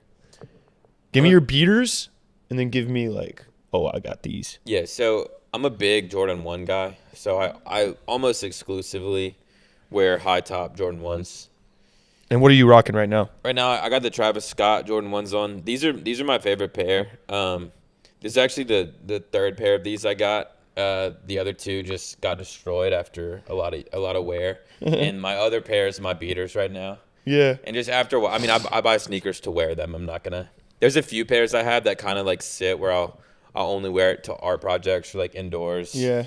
Like I have a pair of like the off-white Dunk Slot 6 that Ooh. were a gift that I only wear inside because they will get disgusting and like it's not, you know, whatever. But Get disgusting. yeah, it's mostly Jordan 1s. I have a bunch of Dunks too. I mean, I also have 100 pairs of shoes, so it's like kind of hard to pick favorites. But and it's kind of a basic answer, but the Travis Scott, the brown Jordan 1 highs are my favorite. For sure, the mocha joints. Yeah. If you want to like Nick, if you want to grab this like on video too on the iPhone, if you want to. So Michael Anderson, Boot Up Customs. What is your edge? What differentiates you from other creators? Well, I think the first thing is the business model for most sneaker artists is going to be volume, right? That's how you scale. Right. Some of them hire other guys so they can do more stuff, but really it's a volume thing. So you have someone like Stadium Custom Kicks, who's big on Instagram, where they do custom cleats for all kinds of professional athletes, but they also do it for anybody that asks. Right? So you can go on their site and you can buy a pair of custom cleats. Right. That has never been something that I've wanted to do, just because I don't only want to do cleats and sneakers. I'm doing all kinds of other stuff too. Right. So my projects are more exclusive, more intimate, and I turn down 95 out of 100 projects that I take. What? Yeah, so I mean, like I get asked all the time if I could paint some butterflies on somebody's girlfriend's Air Force Ones. And unless they want to pay me $3,000 to do it, like I got other stuff that's better use of my time so I can build my brand. Right. So I think the exclusivity and then the content, like I don't see a lot of other sneaker artists that are as heavy on the content as I am with the deliveries and with the access to the athletes. Right. And that's a big thing because I'm in the relationship business. So that's where I do that. And then I think the other thing would be my story and the way that I have been such a big LSU fan and such a big sports fan for so long. Right. You know? And it's just not something that you can recreate. It would take you 30 years to recreate my LSU fandom, and you don't have 30 years. Like I will be bye-bye before then, long gone. You know, I've got big things I'm gonna be doing. Yeah. I also think that I'm like the idea guy. Like I would say as an artist with my skill level, I'm right here, but my ideas are up here. And so there's so many things that I want to do that I can't even execute on yet because I'm just not there yet. Right. And I have so much that just on the idea side that I think separates me. I'll put it this way, right? Yeah. If you are a musician or if you're a singer, there are so many people that are unbelievably talented at singing. There's Sure. so many people that can sing. Right. There's a very select few of those singers that can write a hit song. I write hits. Like that's the idea side of it is where I think I'm the best, which is a good thing for me, right? Because it's not that I can paint really well, but I can't make the connections or I can't come up with the ideas. I have that side of it down. Got you. I like it. You said I make hits, and that's like ultimate like self-belief, man. And believing in yourself. Like no one's gonna believe in you if you don't believe in yourself. And people taking a risk on you, they're betting on you. Like when LSU brings you in, or any other school in the nation wants to talk to you and bring you in and then back you with real dollars. I think it starts with you believing in you. Can you talk about, obviously you have tremendous edge in the game, but you also have tremendous belief in yourself. Yeah, and I think it's delusional self-belief, and Absolutely. Oh, I'm delusional as hell. yeah, and it's like that word has such a negative connotation in most instances. Sure. But I look at that as like one of the most positive things that you can have. It's your right? superpower. Because yeah, it's 100% a superpower because like it takes delusional belief to do something great. And and we talked about earlier, like of people not believing in it at the beginning. And like, I don't know if I even believed in it at the beginning because I was just doing it because I liked it and it was fun.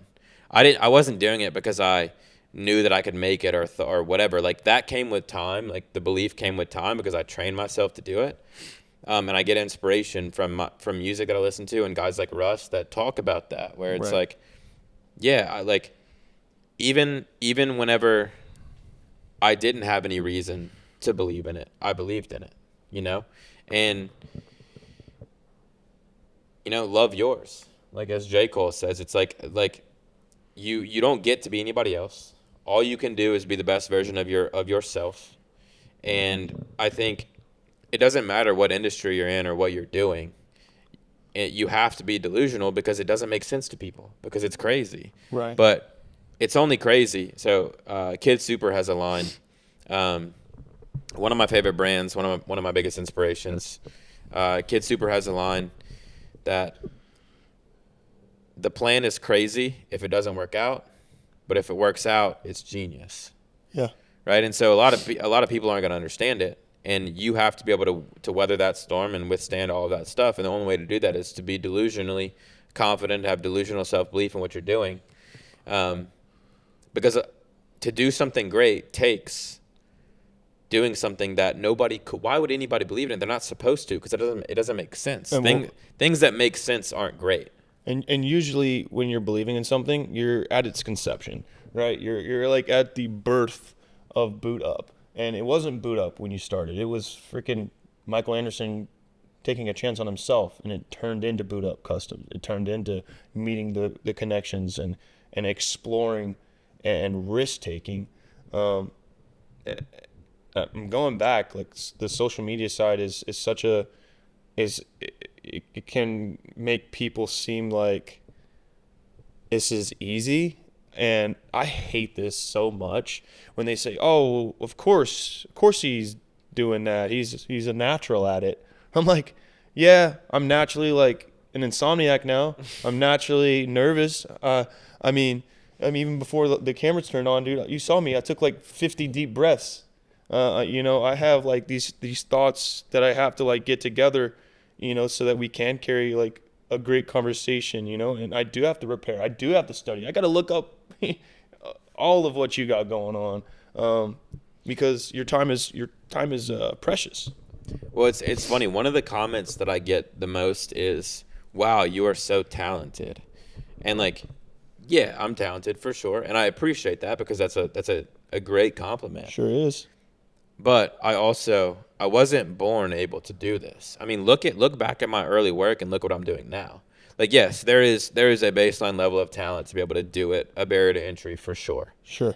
But I also worked my ass off, and like I think that it is a better compliment to acknowledge like the discipline and the work ethic that went into getting here versus like the talent, because you can't survive on talent alone. No. And obviously, the quote is that hard work beats talent like 10 out of 10, right? Absolutely. Now you have to have both, and I'm very, very grateful and blessed to have the eye for art and to be able to paint, right? Because a lot of people do not. But at the end of the day, you can see it's night and day the quality of the work when I first started until now. And like I look back at the painting I did for Leonard Fournette and of him and his daughter, and like it's kind of trash. Like it's like it's all right. Same thing I say on my first pod. I'm like, that was okay. But at the time, I thought it was the hottest shit I've ever seen. Like I thought it was unbelievable. And it was. I thought it was a up masterpiece. to that point. Right, exactly. So, yeah, it's definitely a mix of talent and hard work. And I appreciate all the people that have said that I'm talented and whatever else, but that's only going to get you so far. And that has shown in a lot of areas of my life that weren't art. So the things that I was good at, whether it was school or whatever, that I was good at, and I got by on natural talent, but I was never great. Right. And it was never going to go anywhere because I didn't love it, and I wasn't doing it to the extent that I needed to do it. Absolutely. With this, the talent level was there, and then I give it everything I've got. And that's why I'm great at it, and that's why it's going to continue to grow. Grow. You have had tremendous growth. You just hit 10K a couple months back, right? Yeah. Can you tell me about that moment when you hit 10K and they're all people who are very interactive on your page? Can you kind of just walk me through that? And you get like a little Instagram badge and things of that. Or... Well, like social media is hilarious to me because for so long it just seemed like such a mountain of a task that I just didn't really care, right? Obviously, for me to do what I'm doing, I've got to be on social media. Mm-hmm. But it's a little bit of a love-hate relationship because, like, if I didn't have to have it for my business, I would do the thing where people do, like, social media breaks where they're, like, off of it for a month because it's, like, good for your mental health to be away from that stuff. Because there's obviously, like, a dark side to it. Sure. When I hit 10K, it's actually funny. Whenever I did the project with Kim Mulkey, it was that day. Wow. And the funny thing about that is the project with Mulkey got rescheduled a couple times, and I was pissed because I had put so much into it, and I, as an artist or as a creative, there's not a lot of things that you get to control. A lot of times with the athletes or whoever, I'm on their schedule. And just a great lesson in life, in controlling what you can control, and then also that life either happens to you or it happens for you. If you're open to experiences and you're being a good person, life happens for you. And that was one of the things, like, it was meant to be that day, it's literally 5 minutes before we walk into Mulkey's office. I'm with Josiah, and we're looking at my Instagram, and it's at 9,999, and we're like refreshing it a couple minutes before we walk in to do the project. And I refresh it, and it hits 10, and me and him jump up, and we're celebrating and hugging each other. And so to share that with him was cool because he played such a huge role in getting me there. Yeah. Because his videos he's unbelievable. Yeah. But it was meant to be. And I'm not just gonna like call it fate, right? Because it's not just fate. Like you have a role in it still. Right. And the role is, so everything happens for a reason, with the asterisks by it.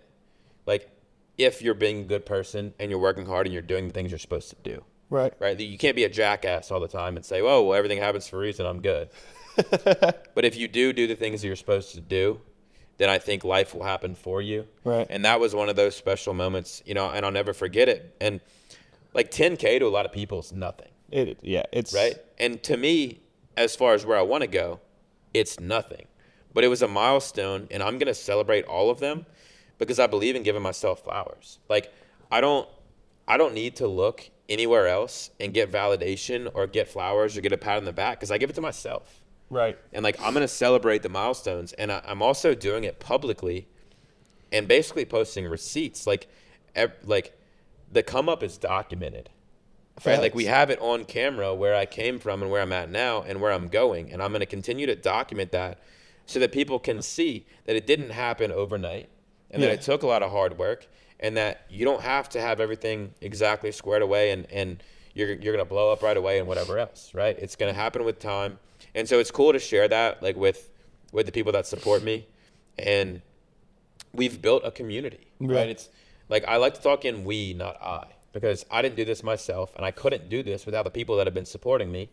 And I can't do this full time without the people that are rocking with me on Instagram. Yeah, for real. I feel the same way with the team that I've built. You have great people around you. I feel like I've done my job in surrounding such great people that are around me as well. Can you tell me how you integrate your ethics and your moral compass into Boot Up Customs?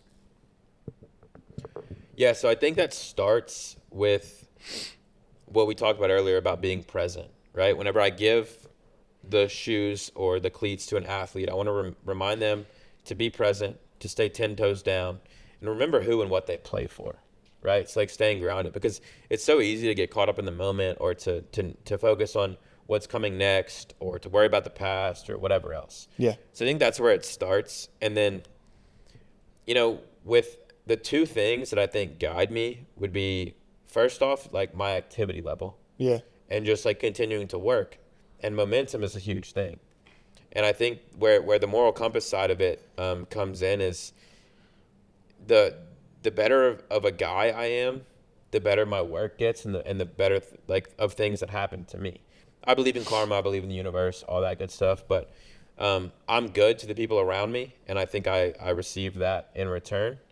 And then I guess it goes a little bit further with who I select to work with, because I'm only working with athletes where the values are aligned. Right. I'm working with athletes, and I've been so blessed because I've worked with some amazing people, but I work with people that inspire me and that make me want to be a better dude. And, that's from, guys like Dylan Cruz and Skylar Mays, but also like Jacob Zumo and my photographers and videographers and all of those people. So I've surrounded myself with people that inspire me to be better. So it makes it a lot easier. Yeah. So personal question. Why did you take this podcast with me? I think because I could see what you're doing is genuine. Obviously, it's also like very much in the same realm of with NIL and college sports. But I could just tell that you love what you do, that it was genuine, and that we would like hit it off. Yeah. Right. And like, I am pretty willing to do podcast stuff because I get better every time I do it. But I thought this one was unique in the fact that, like, I cared more about being prepared or this one going well, because I know it's a relationship that we'll build upon. And I also just, like, I appreciate you allowing me to tell my story and us, like, taking the time to do this, right? So, yeah, I think I just related to, how genuine it was and how much, like, you care about it and where you're going in the future. And I could just kind of see the vision. Man, I really appreciate that. Yeah, I was just curious because you're saying a lot of things, and you've said a lot of things that I feel like I've felt myself, and so there's a lot of room for we can relate to each other, and yet we're not very far apart in kind of like what we do in our art. So just like kudos to you for like taking it to the next level, and I'm going to try my best to take my quality to the next level. But walk me through the Livy Dunn interaction and how you were able to connect with her, and then inevitably, presenting her with sneakers, and then that just like blowing up, man. Yeah, so I was actually scrolling Instagram one day, and I get a message, or I get a notification that says Livy Dunn. She was like, "Hey, I want to do some custom sneakers. And honestly, I thought it was like a scam account at first. And then I click on it, and it's her verified account. So that was pretty cool. She had seen my work with Jaden Hill and some of the LSU baseball team. And this is, I think, when she was a freshman. So that was pretty cool because obviously that's a like pretty huge cosign. And I can't tell this part of the story without giving Libby props because she is, I mean, unbelievable. She handles the spotlight that she has with grace. She's one of the most down to earth, genuine, sincere people that you can meet, which is I don't think people give her credit for that the same way. And I think being a woman in that space is challenging because a lot of people write you off based on what you look like or whatever else. Right. And she is sweet as can be, and we had such a great time doing the project, and she came through Zumo's gallery and was so great. So shout out to Livy. I mean, what she's done for I saw that article that I think it was like the Stanford women's basketball coach. Right. It was in USA Today, was basically saying that Livy was bad for women's athletics because saying that she was getting by on what she looked like whenever else. And I saw that, and I'm just like, well, first off, that's like an older woman in a position of power attacking this girl that's 19 or 20 years old in college, first off. But second, like having met her, so the first time I think I talked to her in person, I was at an LSU baseball game, and I was sitting in the suite, and somebody said, "Oh, look, Livy had walked in." And I see her, she kind of has like security with her that LSU like would provide. They kind of have to. Mm-hmm. And I watch her take like 150 selfies with people at an LSU baseball game, right? And so it's just like all of this, like, all that Right. for so long. And she's just there to watch the game. Yeah. She's not there for a photo op. But handled it with grace, and it just was so sweet. And it's like, because if she doesn't do it one time, some little boy is going to go on TikTok and say she's a horrible person. Right. And then it'll go viral, and it's like going to call her character into question when it's just, she's a great person. Yeah. And then I remember, so I went down, and I didn't want to like go say hey at this point because like so many people had already like attacked her. But we had been talking about doing the sneaker project, so I was going to go say hello. So there were a few seats next to her, so I went and sat next to her and tapped her on the shoulder. And she turns back kind of reserved, but then she recognized me and kind of lights up. And she was like, "Oh, hey." And she was excited to see me and whatever else. So just a really genuine person. And to have that microscope at that age and handle it with grace. And then I guess I haven't even really talked about what she's done for women's sports. She started the Livy Fund at LSU, where she's using her brand deals and her knowledge and her platform to bring money for other LSU women's athletes. Whoa, I didn't know that. Right? So she's getting all the other girls paid based on what she did. So she's a trailblazer, dude. And, there will be no Livy slander anywhere I'm at. People need to put some respect on her name from all around. Just a really good girl. And it was an absolute honor to work with her. One of my favorite projects that I put out into the compliment of I think she said, I asked her what I wanted to do, and she said, "I don't know, I have zero drip," which is like, come on, you've got you've got You're it. Livy done. Yeah, exactly. But for her to just tell me to do whatever I want was a huge compliment, and then for her to rock with my brand and co-sign it that way and be so good to me was awesome. Yeah. So how much of a creative role did she play in to creating the sneakers? Literally zero.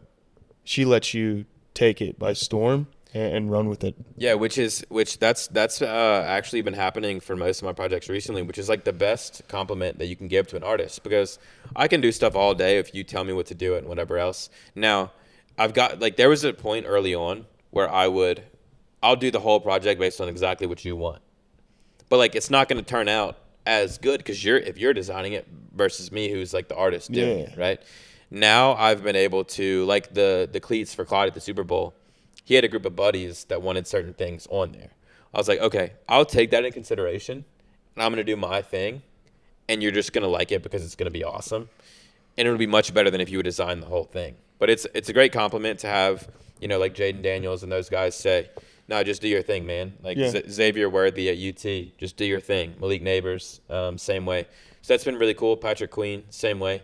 But yeah, she didn't really give me much, and I think I knew her favorite color was like pink. I think that was about it. Yeah. But we did a couple different pairs, and the one that I was the most proud of actually was like my branding with the boot up, with the tiger stripes, with that kind of stuff, which is really cool to know that she's rocking that. Yeah, for sure. Have you ever had a moment where you're working on a sneaker and you completely butcher it and you almost have to like restart or like basically start like brand new because of a stitching flaw or a color didn't come out like how you imagined it? Or kind of walk me through that. So that specifically doesn't happen that often, but what does happen almost every time, and I have to remind myself to trust the process, is like there is a period of time until it's complete where it's like I'm worried that it's not going to be good because it's not complete until it's complete, and a minor detail can change everything. But like for example, the project with Kim Mulkey. And Kim Mulkey is the head coach for LSU women's basketball. 2023 national champions, so defending national champs. Hope to repeat this year, so the tournament's about to get started. But yeah, the project with Coach Mulkey, I remember talking to Josiah because Josiah filmed the whole entire process at Jacob's Gallery while we did it because I was in Baton Rouge for it. And I was worried because, when you're doing sneakers, everything's like taped up and it's kind of hard to see it all. And I was worried about the color shades of purple, and I was just like worried, like, have I done something too similar to this already, and whatever else. And then we take all the tape off, and we start the stitching, and me and Josiah are dancing about how great they are. So it's like, it's a good feeling. Yeah, it's funny to go from, oh, these are going to be horrible to it's the best work I've ever put out within a couple of days, and not really changing anything, just continuing to trust it. Wow, that's incredible. So you're on Now It's Legal podcast when it used to be illegal to pay and endorse players. Can you give me your take on how you feel the athletes should be treated? Do you think this should be happening? And kind of give me your hot take on it, man. Yeah, so I think obviously they should be able to capitalize on their name, image, and likeness, right? I think that was a long time coming. I think it's wild that it took so long for it to happen. Amen. However, I think like anything else, there's two sides of the coin that you have to at least look at the fact that like the pay to play stuff, I think is ridiculous. And I mean, I think you're starting to see it. I think Saban getting pushed out, or not pushed out, but retiring and leaving. I think Harbaugh going to the NFL. I've heard other chatter from college coaches, and honestly, some things that I can't speak on publicly within different athletic programs of like having to re-recruit your freshman players. Like, that's not what it's supposed to be. And now the coaches can't be as much of a hard ass and coach the players how they want to coach them, because they'll just say, you know what, I'm not dealing with this. Transfer portal. Yep, I'll quit. I'll transfer. Like, see you later. And, you have guys, it benefited LSU this year. There's a pitcher from Alabama, Luke Holman, who's like our ace this year, but he's from Alabama. And shout out to Luke because I'm going to work with him this year. Let's go. But it's like a few years ago, nobody's transferring from Alabama to LSU. Nah. If anything, it's the other way around. Well, and I mean, but going to like your division rival kind of stuff. That's what I'm saying. Yeah. So I'm all in support. Like, take myself out of it, and obviously NFL is very good for my business, but taking myself out of it and just from the perspective of like these athletes are making so much money for these universities, and the universities are even still notoriously cheap, right? Like all the universities, like all their content creators, like videographers and photographers, they pay them peanuts. And that's a battle that I'm kind of like trying to burden a little bit, is like creatives deserve to be paid, and they deserve to be paid their worth. And with these giant brands whether it's LSU or Texas or whoever, Sure. the old school mindset is just you need us more than we need you. We could replace you with somebody, and it doesn't really affect it. Right. And so I think just the fact that the universities are making so much money off the players, yes, obviously I still believe in the student athlete. Yes, I obviously believe in the scholarships and the students having to work. And I don't love the idea of it being like a minor league farm system. Right. Because I think that it could have a bad effect on college sports. So it's just one of those things where it's so hard, and now the cat's out of the bag. Mm-hmm. But if there is a way to regulate it where you only are getting paid for your name, image, likeness, how it's supposed to be, rather than pay to play, we'll give you $200K to come to LSU to play football, I think that has some negatives to it, and I think it's supposed to be based on what your name generates. Okay, I'll play this game. If we have we have two sports that kind of rival that. You have baseball and you have soccer. They're international sports, and usually you have 14, 15, 16-year-olds. I mean, you got Ronaldo and Messi and the big names. They're all recruited when they're like 15, 16 years old, and then they were given a salary. I think that possibly if NIL was around at the time, maybe even the colleges could compete with the pro leagues and snagging those players. Now with football and basketball, which are the quote unquote money makers at the university, right? Football and basketball are the reasons why you get other sports in the D1 athletics. That's fact. Every other sport is a deficit, and that's the business. I'm not here to say that it's greater or not. Well, unless you're LSU and your baseball team is profitable too. Shout out LSU baseball. Yeah. Okay. Some programs are profitable in the baseball realm. The only one. I'm gonna get some slack for that. Yeah. Yes, but you know what I'm saying. There's other programs that are not as prominent, like LSU. So, do you think that as much as there is the competition of pay for play, do you think that you'll be able to retain student athletes from hitting the draft after hitting their two-year mark, or you think that if they're going to go to the draft, they're going to go to the draft? There's no prolonging the career. Well, I think it's definitely a conversation. I think that side of it is good because one of the things with LSU, especially like under Les Miles, was like the guys who at the recruiting ceremony would say, I'm going to spend my next 3 years at Louisiana State University, planning to like jump to the pros as soon as possible to get paid. Right.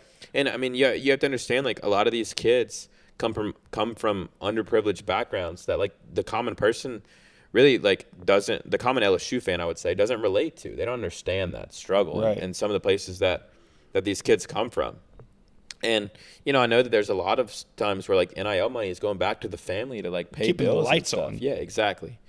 But I think in certain instances you will see it with the LSU women's basketball. The WNBA doesn't pay that much. Nope. So there's a chance that Angel Reese and Haley Van Lith come back next year, even though they already participated in, like, their senior day stuff because they both have a year of eligibility left. Mm-hmm. And I think that – I mean, there was I was reading some stuff about Livy earlier where it's like, does Livy come back for a 5th year? Now, she is bigger than just being an LSU gymnast at this point. Yeah, she's like her own monster. Yeah, she's her own brand, obviously. But there's still the question of like, oh, I can come back at LSU and potentially do better than I would do elsewhere. And that's where I think that it's pretty cool, and I think it helps. I don't claim to be an expert on it by any means. Like, if I knew the answer, I'd have told him and be like, hey, here, y'all do this. Like, I think it's such a complicated, tough issue. I think the only downside that I see is, like, is it sustainable?